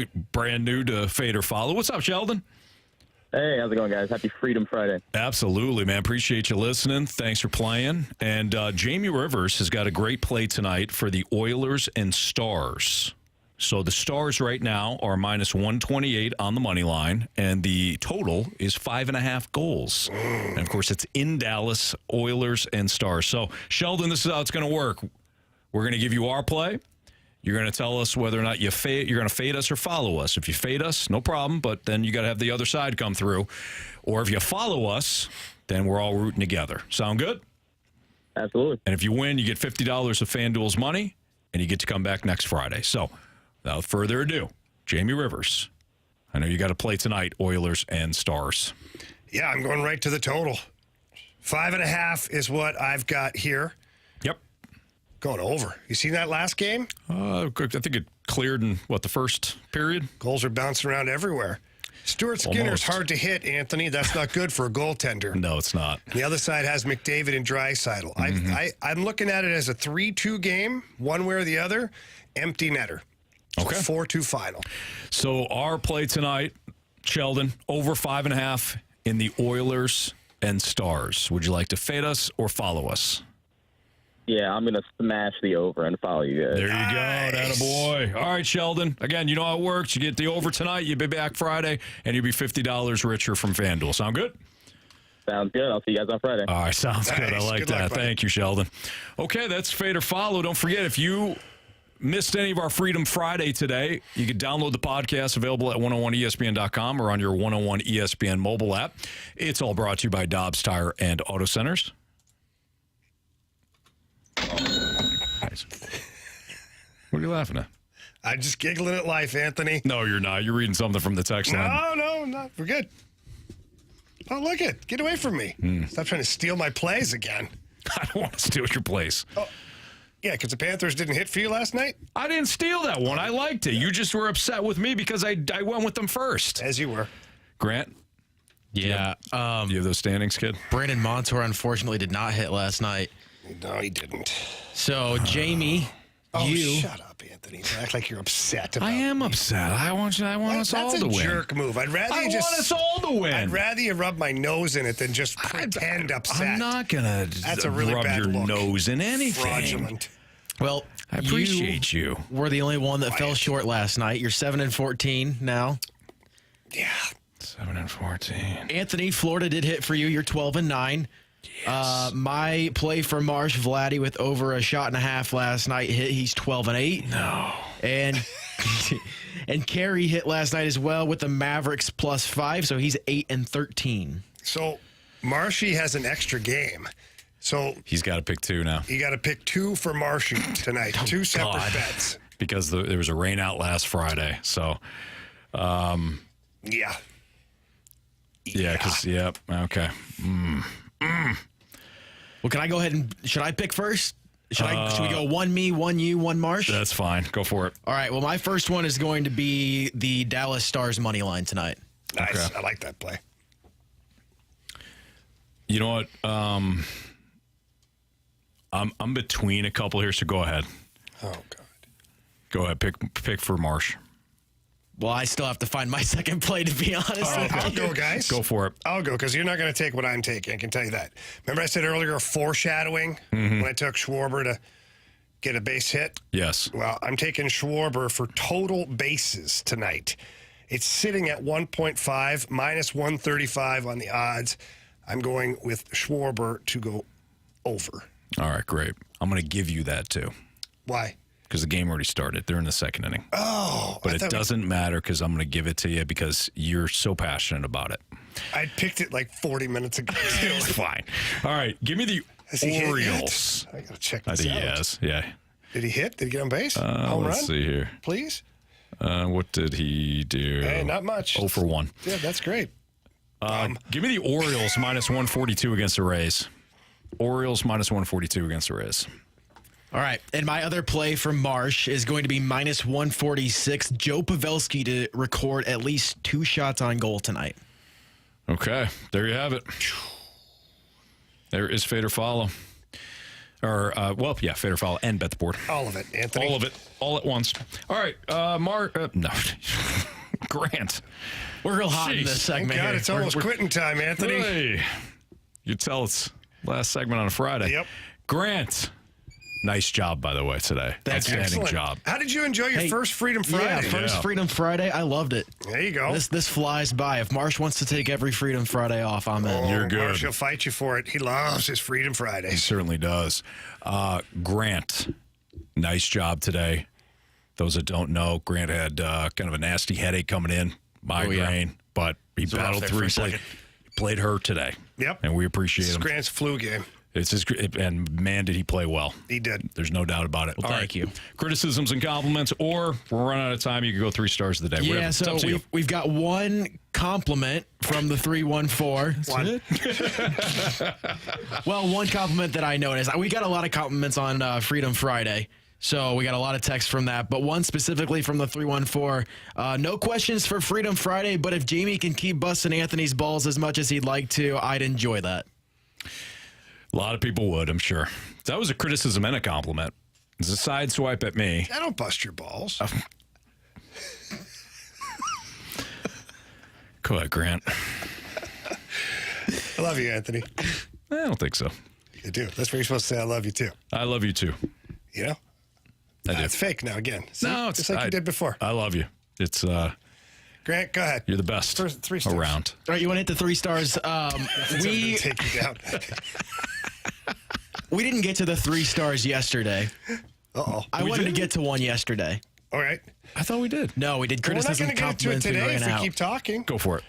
So, got to give the number 3 star to Caleb Jones, Seth Jones' brother. yes. Oh, yeah. Good call on that. Hey. Not great. Grant, what's your second star? Second star, I'm going to give it to old Freddie Fermin. I knew that was coming. Oh, man. And the first star? First star, it's got to go to the text line and the YouTube chat, the Snake Pit for Freedom Friday today. Can I add an honorable mention really quick? Anthony's first F-bomb on the air that had to be dumped. The dump button. Yeah. Thank you. Anthony's first dump on the air. I was talking about my mom's enchiladas, so Really got him going. And at some Clearly point, passionate. Yeah, I said. Don't say it again. I was gonna say blink and hey, my mom's enchiladas. Well, you did actually say part of it at least. He said the first half. Yes, he did. Not great. All right, we have instant replay coming up from 6 to 7. We also have Stars and Oilers pregame starting at 7 o'clock. Thanks to everybody that participated in Freedom Friday today. Grant, again, nice job as always. We appreciate you. We will have Marsh back. We'll have Carrie back on Monday, so we're looking forward to it. Everybody have a great weekend. Again, we appreciate you. For Jamie Rivers, Grant Francis, I'm Anthony Stalter. See you.